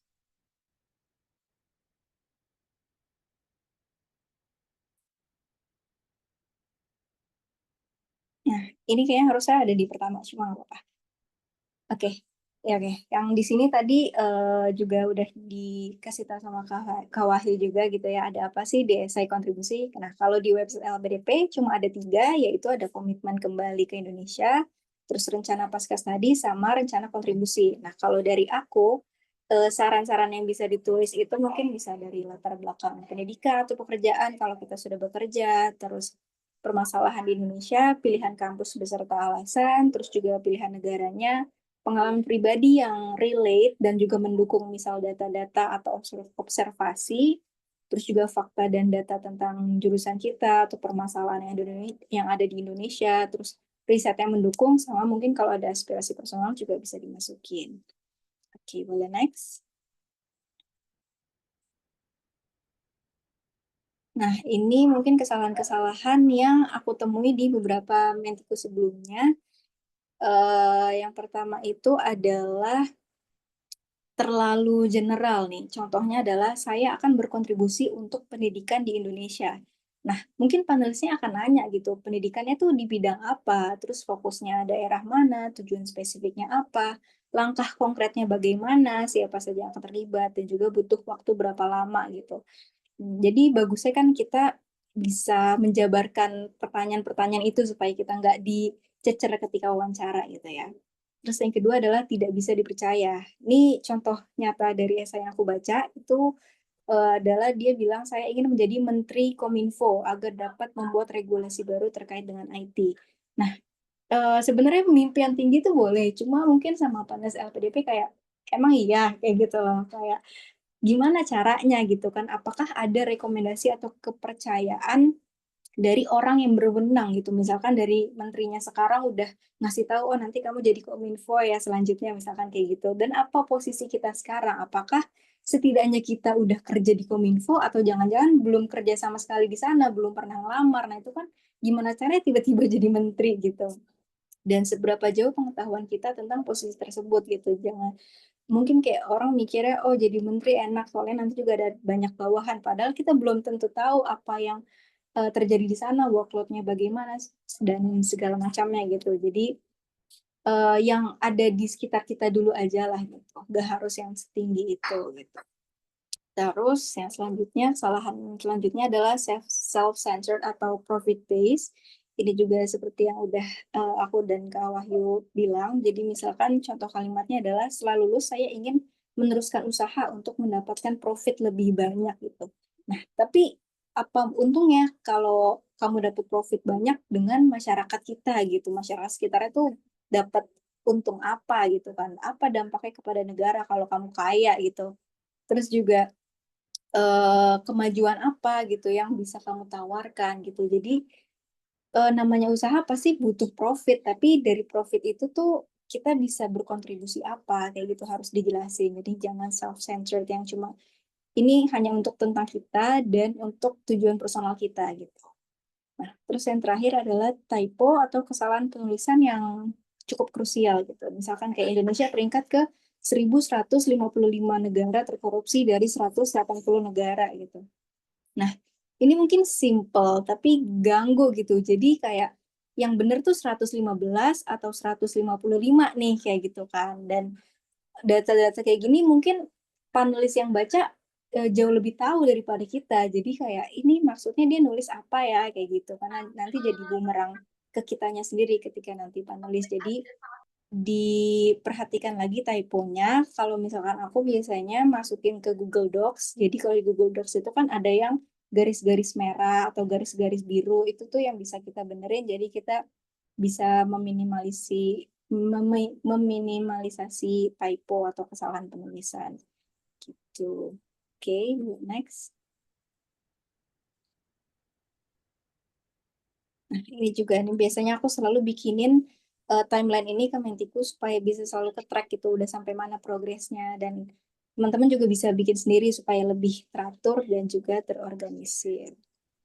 Oke, boleh next. Last but not least, the most important thing is keep being yourself and be confident in your values. Gitu. Oke, boleh next lagi. Oke. Udah, thank you. Baik, sekian materi yang bisa aku sharing. Semoga bermanfaat dan membantu teman-teman dalam membuat esai LPDP. Terima kasih. Aku kembalikan ke Kalita.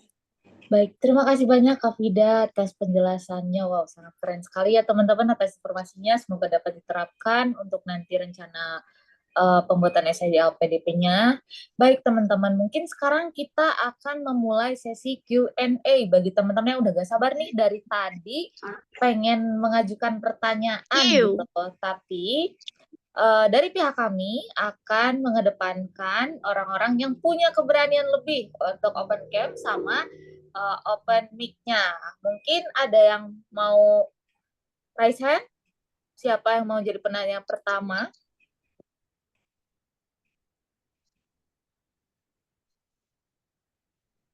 Halo teman-teman.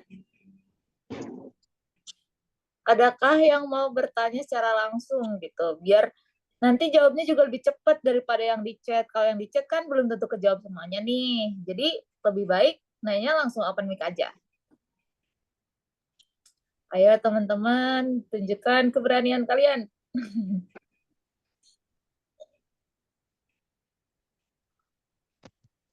Halo Kak. Atau enggak, kalau misalnya memang nggak bisa open cam, open mic nggak apa-apa. Kalian bisa raise hand gitu.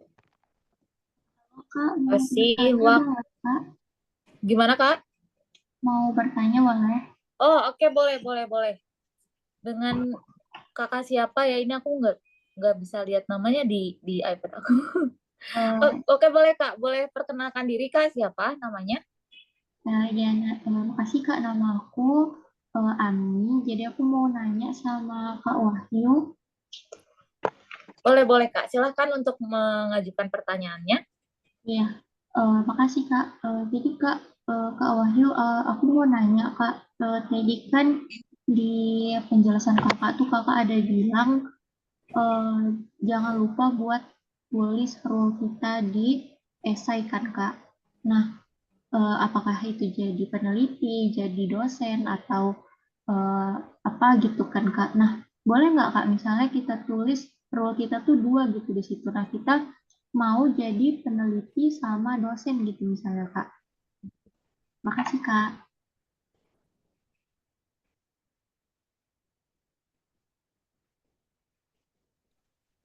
Oke, untuk Kak Wahyu, silakan untuk menjawab pertanyaannya, Kak. Oke, baik. Siapa lagi yang nanya? Tadi Kak Ami, Kak, bertanya, Kak. Amira. Iya, Kak. By the way, Amira dari mana nih asalnya? Dari Pekanbaru, Kak. Oh ya, anak Pekanbaru. Salam ya dari Kalimantan buat teman-teman Pekanbaru juga. Pejuang nih, pejuang. Kita awali pertanyaan pertama dari Pekanbaru ya. Oke, luar biasa ini. Oke, jadi pertanyaannya dari Amira tadi terkait dengan boleh nggak sih kalau misalkan di dalam penjelasan rule gitu ya, atau profesi yang ingin teman-teman concernkan ditulis dalam esai itu dua gitu, antara dosen dan apa tadi, peneliti gitu ya. Dosen dan peneliti gitu ya. Iya, Kak. Oke, jadi gini. Yang pertama, yang perlu teman-teman perhatikan adalah ini big concern ya buat teman-teman semua. Kalau bisa tuh, bukan kalau bisa sih ya, saya nyaraninnya satu aja. Satu aja profesi yang teman-teman jabarkan, tuliskan, tetapkan di dalam esai. Kenapa saya nggak ngerekomendasiin 2 atau 3 gitu ya? Karena nanti itu bakalan dicap sama interviewer, nggak ada konsisten. Teman-teman ini masih ngawang gitu ya, mau jadi apa ke depannya itu masih belum jelas nih. Ini anak, nih orang belum jelas gitu ya. Nah, dan misalkan kayak Amira nih ya, ini pertanyaan bagus sebenarnya buat teman-teman yang lainnya juga. Sebenarnya dari pertanyaan Amira ini, berarti as a profession, mau jadi dosen atau mau jadi peneliti, banyak orang yang masih belum bisa menggalinya lebih dalam.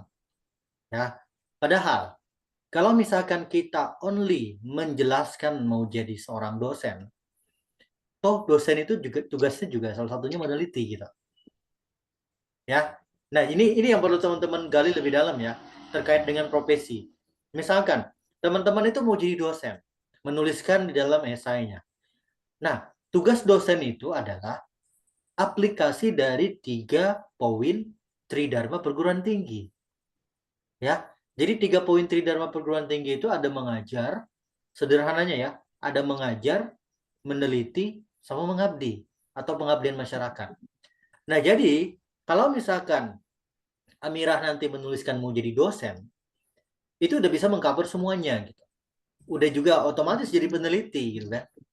Nanti tinggal dielaborasi di poin-poin Tridharma perguruan tingginya. Jadi mau jadi dosen. Nah, nggak cukup hanya menjelaskan mau jadi dosen, tapi jelaskan juga mau jadi dosen yang seperti apa. Nah, di sini nanti yang menjadi pembeda dengan dosen yang lainnya. Gimana caranya mencari pembedanya adalah pada saat penjabaran poin-poin dari Tridharma perguruan tinggi. Misalkan, mau mengajar yang seperti apa, mau jadi dosen yang seperti apa. Apakah dosen yang selalu menerapkan metode pembelajaran yang baru, yang up to date setiap semester, gitu ya. Kemudian mau meneliti. Menelitinya mau di bidang apa? Apakah concern penelitiannya terkait dengan mixed method ya atau apapun gitu. Nah, ini silakan dielaborasi, silakan digali lebih dalam. Teman-teman itu interest penelitian itu mau kemana, mau ke arah mana. Kemudian pengabdian masyarakatnya. Pengabdian masyarakatnya itu mau seperti apa? Apakah mau membuat suatu gagasan komunitas, menyelesaikan permasalahan stunting misalkan di daerah Kepulauan Riau gitu ya, dan lain sebagainya. Komunitas misalkan women empowerment atau misalkan sustainable development goals misalkan. Nah ini boleh juga tuh teman-teman.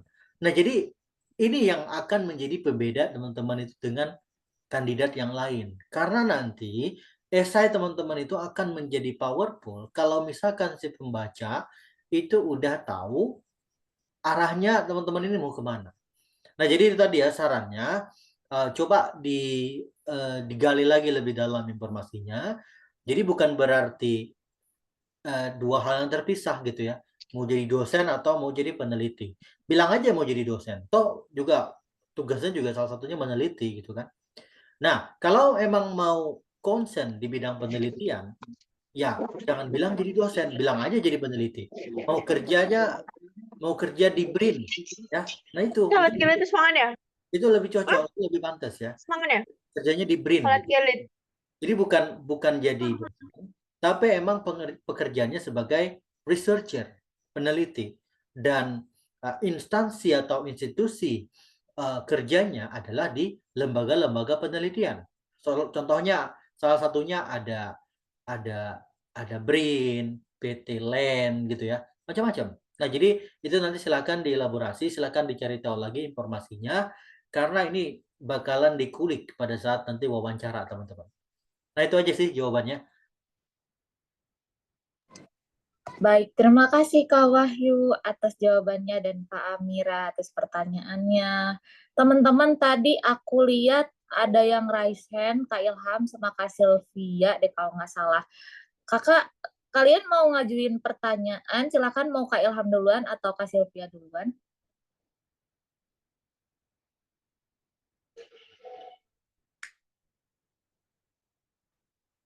Mungkin tadi yang raise hand duluan Kak Ilham ya dari awal. Nanti mungkin setelah ini bisa sama Kak Alfi juga, bisa sama Kak Sylvia tadi ya.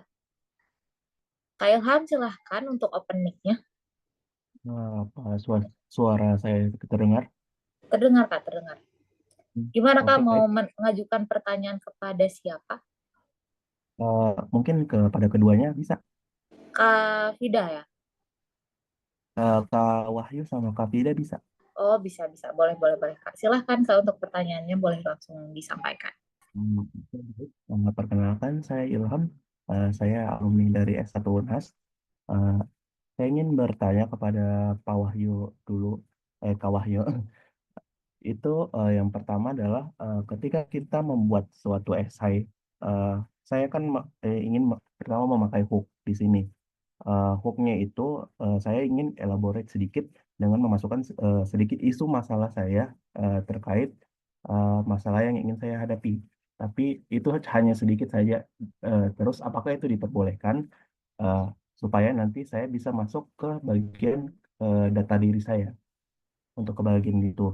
Oke, untuk yang kedua itu tadi disebutkan bahwa pentingnya itu deskripsi terhadap ilmu untuk diri sendiri, komunitas, dan juga masyarakat. Di sini kan menurut saya untuk diri sendiri saya sudah oke, tapi apakah untuk masyarakat dan juga untuk komunitas di sini saya perlu mempertimbangkan kembali untuk menggunakan apa lagi istilahnya metode eh, menuju Indonesia Emas 2045 SDGs ataupun menggunakan teknokratik 2004 sampai 2009. Apakah harus menggunakan seperti itu atau bagaimana Pak? Eh, untuk yang pertanyaan satunya itu untuk saya lupa. Untuk kakak yang satunya ingin tanya, saya agak masih kurang mengerti terkait em, kelebihan diri sendiri, di mana kalau bisa dibilang kalau bisa dibilang banyak juga kelebihan, tapi saya masih kurang paham dengan diri saya apa yang harus saya eh, masukkan di penilaian diri ini. Bagaimana caranya untuk tahu diri sendiri, bagaimana eh, untuk bisa tahu kelebihan diri sendiri itu seperti apa. Saya masih agak bingung di sini. Makanya saya untuk penilaian diri saya masih agak kurang di situ. Terima kasih.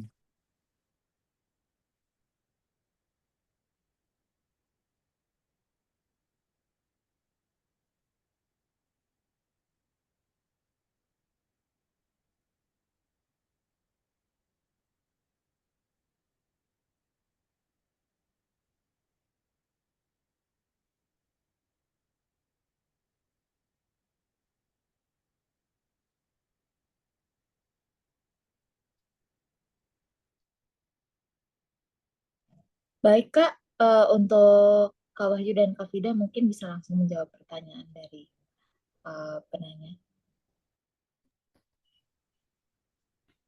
Oke, Vida mau jawab yang nomor 3 dulu nggak, Vida?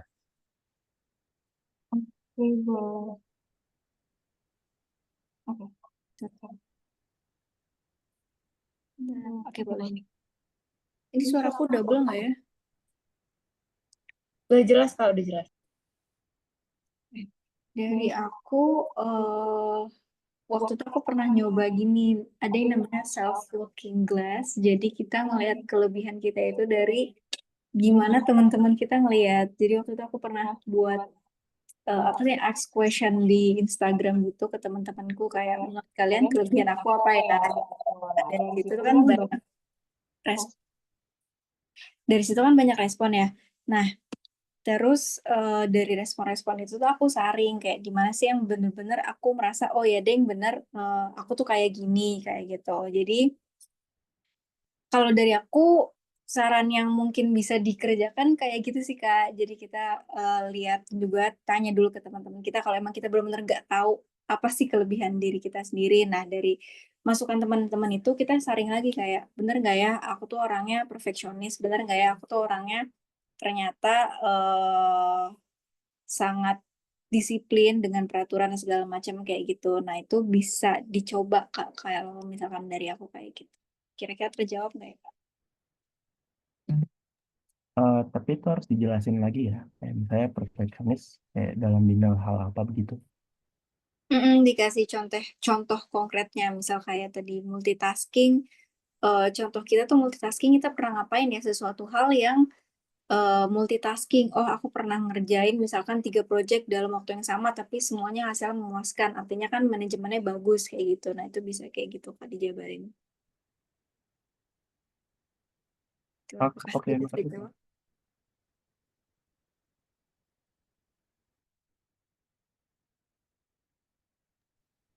Oke, kemudian terkait yang pertama tadi pertanyaannya, apakah misalkan Isuki kalau di bagian esainya itu menggunakan hook gitu di awal, ya, dan hooknya itu berkaitan dengan the problem, ya, yang teman-teman angkat di dalam esai gitu. Kalau saran saya pribadi itu Isuki, nggak masalah, nggak apa-apa. Jadi selama itu nggak keluar konteks gitu ya, dan juga masih berhubungan dengan problem yang ingin Ilham nanti angkat, itu boleh nggak apa-apa, nggak masalah. Tapi yang perlu jadi catatan adalah jangan lebih dari 5 kalimat, oke? Jadi biar orang itu atau pembaca itu bisa, sorry bukan 5 kalimat, 5 baris ya, nggak lebih dari 5 baris. Biar si pembaca itu bisa nge-highlight di awal. Nanti pembaca kalau misalkan terlalu panjang, misalkan dibuat satu paragraf gitu ya, nah itu bakalan boring gitu ya. Ini orang di awal udah apa ya istilahnya, udah nyodorin masalah apa problem gitu ya. Nah maka saran dari aku boleh tapi jangan terlalu panjang. Itu yang pertama. Kemudian yang kedua tadi berkaitan dengan apa tadi yang ada SDGs-nya? Yang terkait pentingnya ilmu yang mau diambil. Oh, oke. Ini prodinya apa rencananya? Kimia. Kimia. Ini apa lintas jurusan nggak? Atau linear? Enggak, linear. Linear ya? Ya.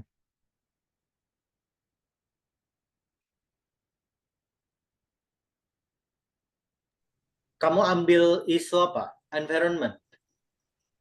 Enggak, saya ambil isu kesehatan, tapi menggunakan teknik komputasi berbasis AI. Oke. Nah, berarti nanti output dari pembelajaran tersebut yang bisa berdampak ke masyarakat. Ya, itu aja. Jadi lebih arahkan ke sana. Sehingga nanti kamu bisa menjabarkan gitu ya dalam menjelaskan terkait dengan benefit for the society. Contohnya kayak gini.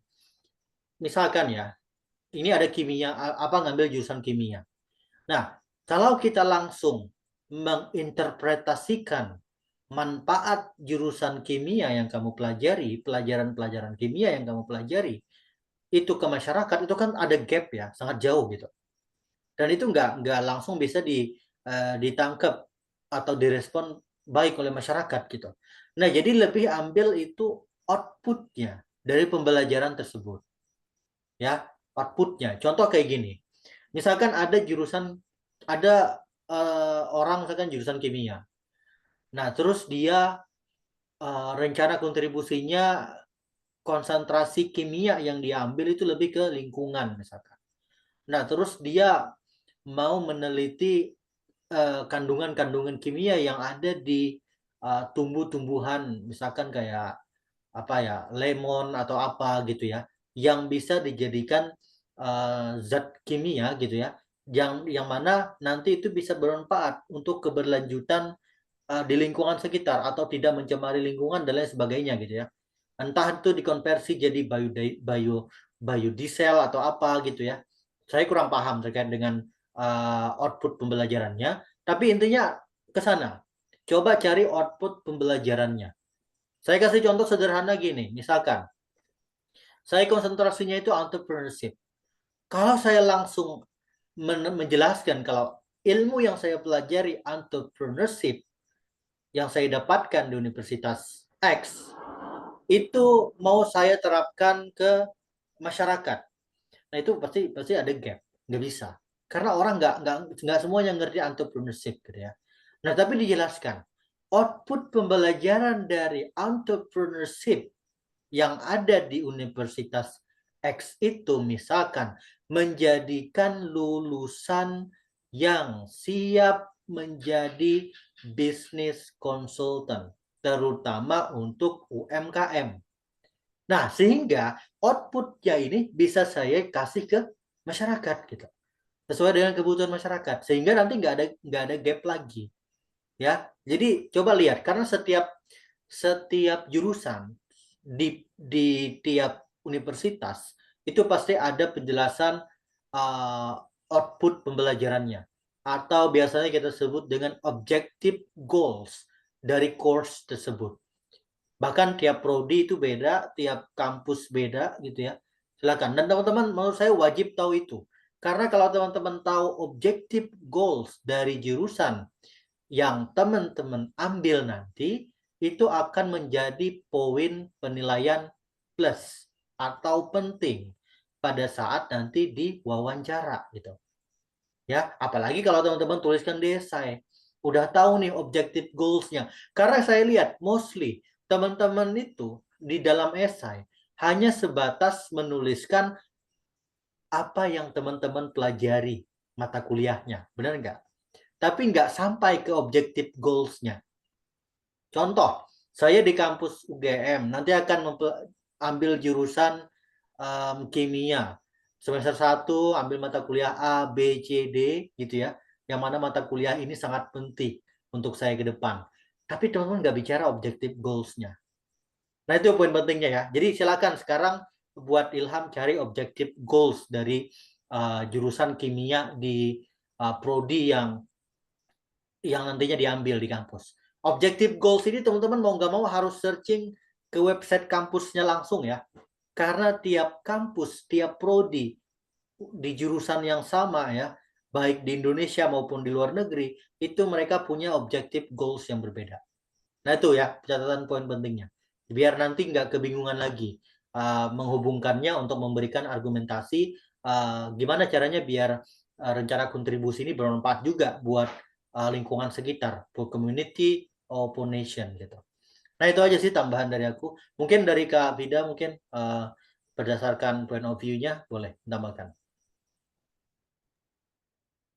Kalau dari aku sebenarnya udah sama sih sama Kak Wahyu. Kalau misalkan aku juga kalau aku nyantumin objektifnya sih, kalau aku kayak misalkan tadi film censorship, aku lihat di mata kuliah memang hanya ada di kampus itu si film censorship, terus juga kira-kira apa yang akan kita pelajari, dan aku kaitkan di kontribusiku. Oh, nanti setelah aku pulang mata kuliah ini akan aku terapkan ketika aku kembali ke kantorku yang sebelumnya untuk tentang film censorship dan segala macam kayak gitu.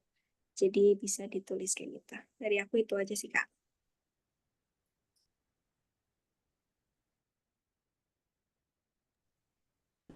Oke, baik. Terima kasih atas jawabannya, Kak Vida dan Kak Wahyu, mungkin sekarang aku mau bacain pertanyaan yang di chat box dulu ya, teman-teman, sebelum aku buka lagi. Kalau masih ada waktunya, nanti aku buka lagi buat yang masih raise hand tadi. Kak, ini ada pertanyaan dari Kak Anissa. Halo Kak, saya mau tanya terkait esai. Program LPDP ini memperbolehkan untuk memilih 3 universitas. Apakah saya harus menyiapkan 3 esai untuk setiap univ yang dituju atau cukup dengan 1 esai saja, tetapi kita jelaskan univ apa saja yang kita tuju? Mungkin terhadap narasumber dapat dijawab untuk pertanyaan dari Kak Anissa, Kak. Waktu dan tempat dipersilakan. Oke, jawabannya 1 esai aja ya.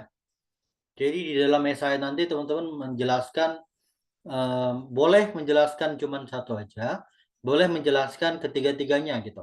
Tapi yang jadi prioritas adalah pilihan yang utama. Nah, itu yang perlu teman-teman maksimalkan penjelasannya.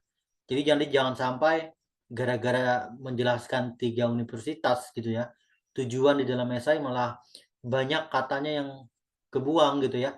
Mending untuk dimanfaatkan buat menjelaskan rencana kontribusi daripada menjelaskan kampusnya gitu. Tapi in brief boleh, dikit-dikit aja boleh kalau mau menjelaskan ketiganya. Tapi jujur Li, faktanya aku cuma menjelaskan 1 aja. Yang 2-nya cuma aku mention, mau lanjut ke kampus ini gitu. Tapi yang pertama itu benar-benar aku kulitin penjelasannya, kenapa mau ke kampus tersebut. Nah, mungkin itu point of view dari aku pribadi ya, dan biasanya aku mentoring ke teman-teman yang lainnya juga gitu. Mungkin kalau Kak Vida, silakan Kak Vida. Iya, sama. Aku juga sama. Kalau aku tiga-tiganya cuma porsinya beda. Kalau misalkan dari 100% mungkin kampus pilihan pertama itu 50%, kampus kedua 30%, kan kampus ketiga 20%. Jadi kayak yang nggak sebanyak itu. Misalkan kayak kampus pertama itu aku jelasin mata kuliahnya, aku jelasin tentang profesornya siapa, dan fasilitas internship dan segala macam. Tapi yang kedua sama ketiga mungkin cuma mata kuliah sama profesor aja, atau mungkin visi aja, kayak gitu sih sebenarnya, sama aja sama Kak Wahid.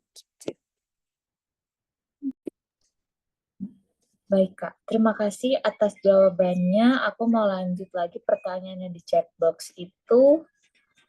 Ada pertanyaan dari Kak Els. Kak, perkenalkan saya Elsie. Sebelumnya izin bertanya untuk permasalahan yang diangkat lebih baik permasalahan secara global atau secara kecil di lingkungan, Kak. Yang awardee kebanyakan angkat. Mengingat jurusan saya itu pendidikan informatika. Dan permasalahan terkait bidang ini menurut saya lumayan kompleks dan luas, Kak. Terima kasih sebelumnya. Mungkin bisa langsung dijawab terhadap para narasumber. Kak Vida dulu boleh. Kalau dari aku nggak tahu lagi kalau misalkan tentang pendidikan informatika, tapi kalau misalnya dari point of view aku sih skala kecil ya, karena kalau kemarin aku esainya dimulai dari kantorku dulu, maksudnya karena aku ada di lingkungan situ, jadi aku tahu apa yang kurang dari situ, tapi karena kantorku juga termasuk yang nasional, jadi perlahan-lahan bisa ke skala yang lebih besar. Kalau aku sih kayak gitu, Pak Wahyu mungkin bisa nambahin. Oke, ya benar. Kata Vida tadi dari skala kecil itu lebih enak ya. Maksudnya tuh lebih realistis ya. Lebih realistis dan juga lebih kelihatan natural gitu ya.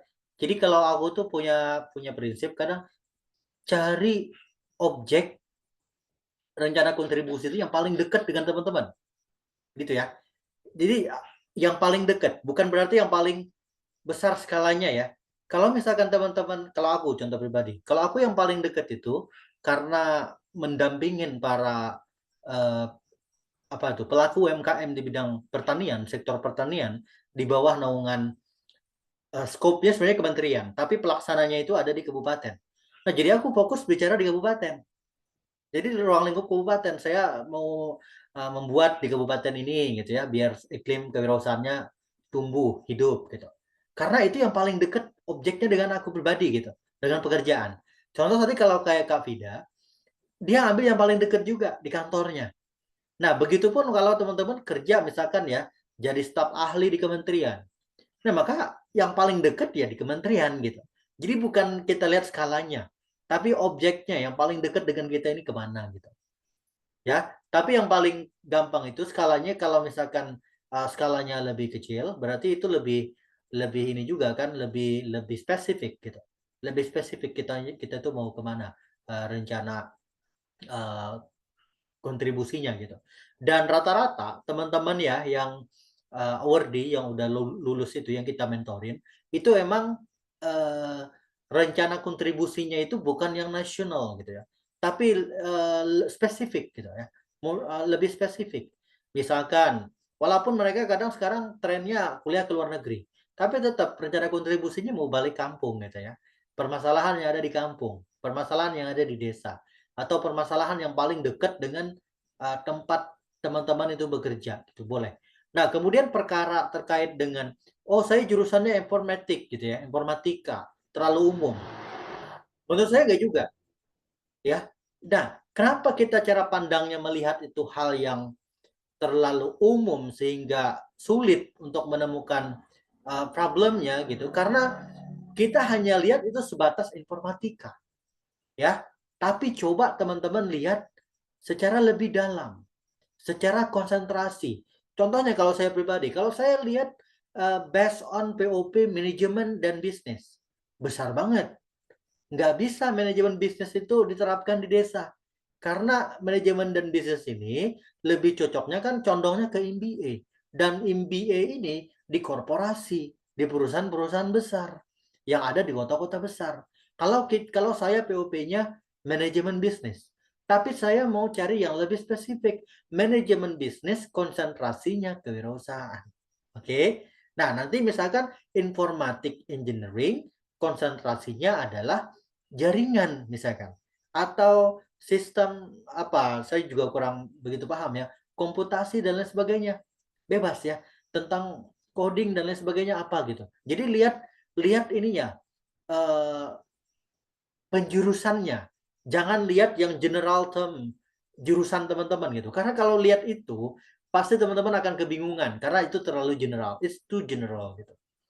Nah, itu sih masukan dari aku. Ini berlaku juga ya untuk jurusan-jurusan yang lainnya biar bisa lebih spesifik, biar bisa lebih kelihatan.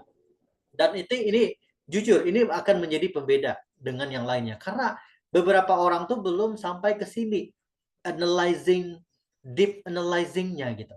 Nah, maka di sini saya mengharapkan teman-teman itu bisa seperti itu biar nanti pada saat teman-teman itu coming up interview with the LPDP finalist, teman-teman itu bisa benar-benar siap gitu. Gitu ya, karena saya yakin ya, yang ambil jurusan informatika kayaknya ada ribuan. Yang daftar LPDP ambil jurusan informatika.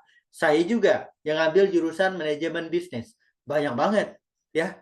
Jadi kita nggak bisa lihat hanya secara general dengan subjek atau jurusannya, tapi more spesifik dengan konsentrasi-konsentrasi yang tersedia di kampus jurusan tersebut. Tanya aja ke Kak Fida, pasti juga lihat konsentrasinya. Kalau misalkan film industri, wah itu besar banget ya. Nah itu ya buat teman-teman yang harus dipahami mungkin. Itu Lita. Oke, baik Kak. Terima kasih atas jawabannya. Mungkin kita lanjut ya untuk ke penanya yang terakhir. Maaf ya karena keterbatasan waktu teman-teman. Nanti mungkin kalau misalkan ada pertanyaan yang lebih lagi bisa kontak ke tim narasumber maupun ke tim Lingkap Karir ya. Untuk pertanyaan terakhirnya dari Kak Bintang. Izin bertanya, Kak. Misalnya kita sedang menulis esai tersebut, dan awalnya kita masih lancar menulis, namun di pertengahan penulisan mengalami kebingungan atau art block. Karena kita berpikir awalnya sesuai, malah nggak sesuai. Apakah Kakak memiliki saran saat mengalami hal tersebut? Silahkan Kak Wahyu dan Kak Fida. Oke, mungkin aku dulu boleh nggak apa-apa. Itu kayaknya nggak melalui proses brainstorming dan outlining tuh. Tiba-tiba bingung di tengah jalan. Coba teman-teman terapkan yang tadi ya. Karena saya yakin kalau teman-teman menerapkan brainstorming, kemudian outlining, nggak akan kebingungan, beneran, nggak akan kebingungan nulisnya saya itu mau dibawa kemana.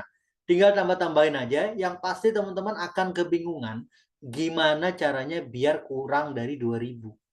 Ya, karena itu benar, serius itu. Karena kalau udah kita cantumkan poin-poinnya, kita mau nambah aja gitu apa yang mau kita tulis. Nah itu ya, mungkin nanti dibuat lagi, di breakdown ulang, di brainstorm ulang, kira-kira poin-poin apa aja yang penting yang perlu dimuat di dalam esai. Nah mungkin itu singkat dari aku. Silakan ke Kak Bida. Iya, oke. Aku setuju banget sama Kak Wahyu, karena aku juga gitu. Kayak, aduh, apalagi yang harus dihapus ya, karena kebanyakan lebih dari 2000 gitu. Kalau dari aku, oke, benar, poin-poinnya dulu, apa aja yang mau ditulis, literally poin-poinnya secara acak dulu, terus habis itu baru mulai ditata secara urutan paragraf, nah habis itu baru deh mulai ditulis.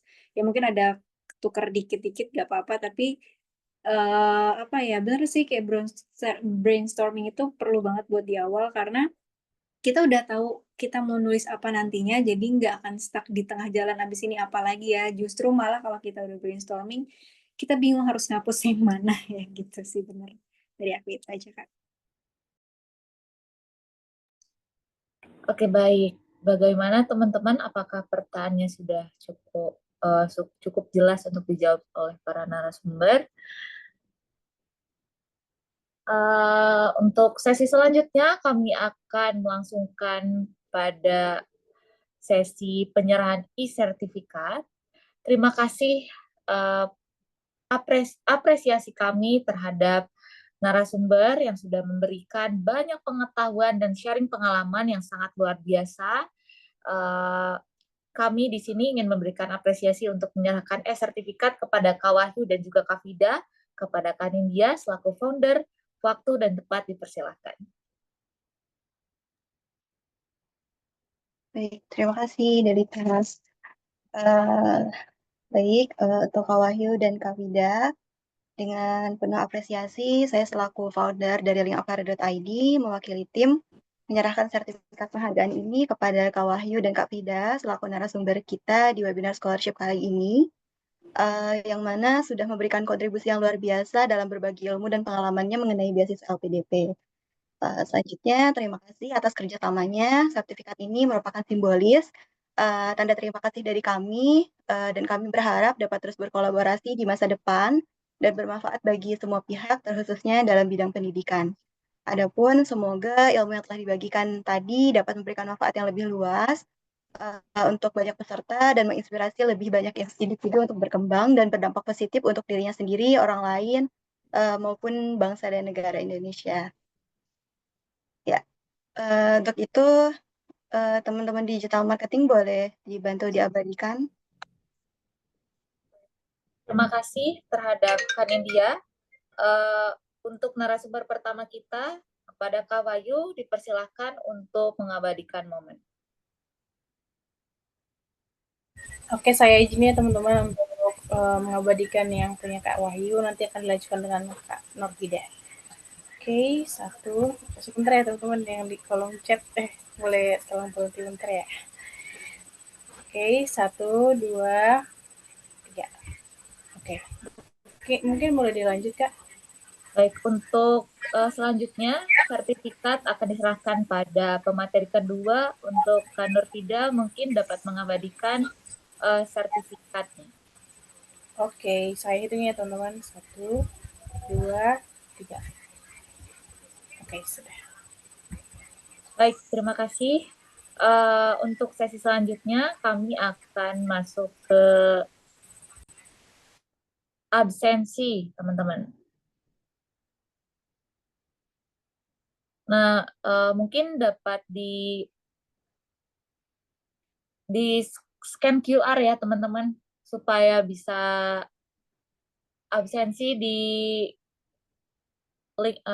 linknya tersedia di QR ya, teman-teman. Jadi bisa langsung diisi.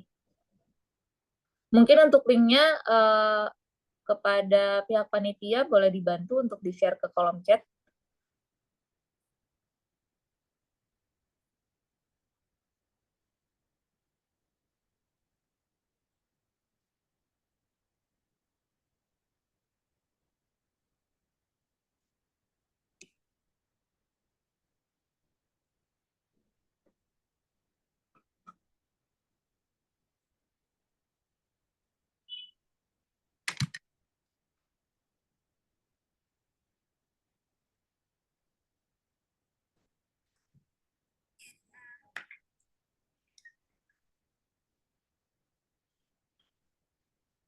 Oke, baik teman-teman, apakah absensinya sudah selesai? Setelah ini kami akan masuk ke sesi dokumentasi teman-teman. Sekarang dipersilahkan untuk membuka kameranya dan memberikan senyum terbaik supaya nanti kami share fotonya kalian sambil cheese gitu kan, jadi keren nanti buat di share di Instagram gitu teman-teman. Oke, dibantu para teman-teman panitia untuk mendokumentasikan foto bersama kami. Kepada teman-teman dipersilakan untuk membuka kameranya. Oke, mungkin share screen-nya mungkin boleh di ini di Kak Alan. Boleh di, nah, supaya nanti screen-nya bisa terlihat semua. Oke, teman-teman silahkan bergaya sesuai dengan pose teman-teman semuanya. Saya hitung ya. Di slide pertama, yang bisa on cam boleh on cam ya teman-teman, supaya nanti kita bisa ngelihat wajah kita di slide yang akan di-share di feeds IG ya teman-teman. Saya hitung ya. 1, 2, 3.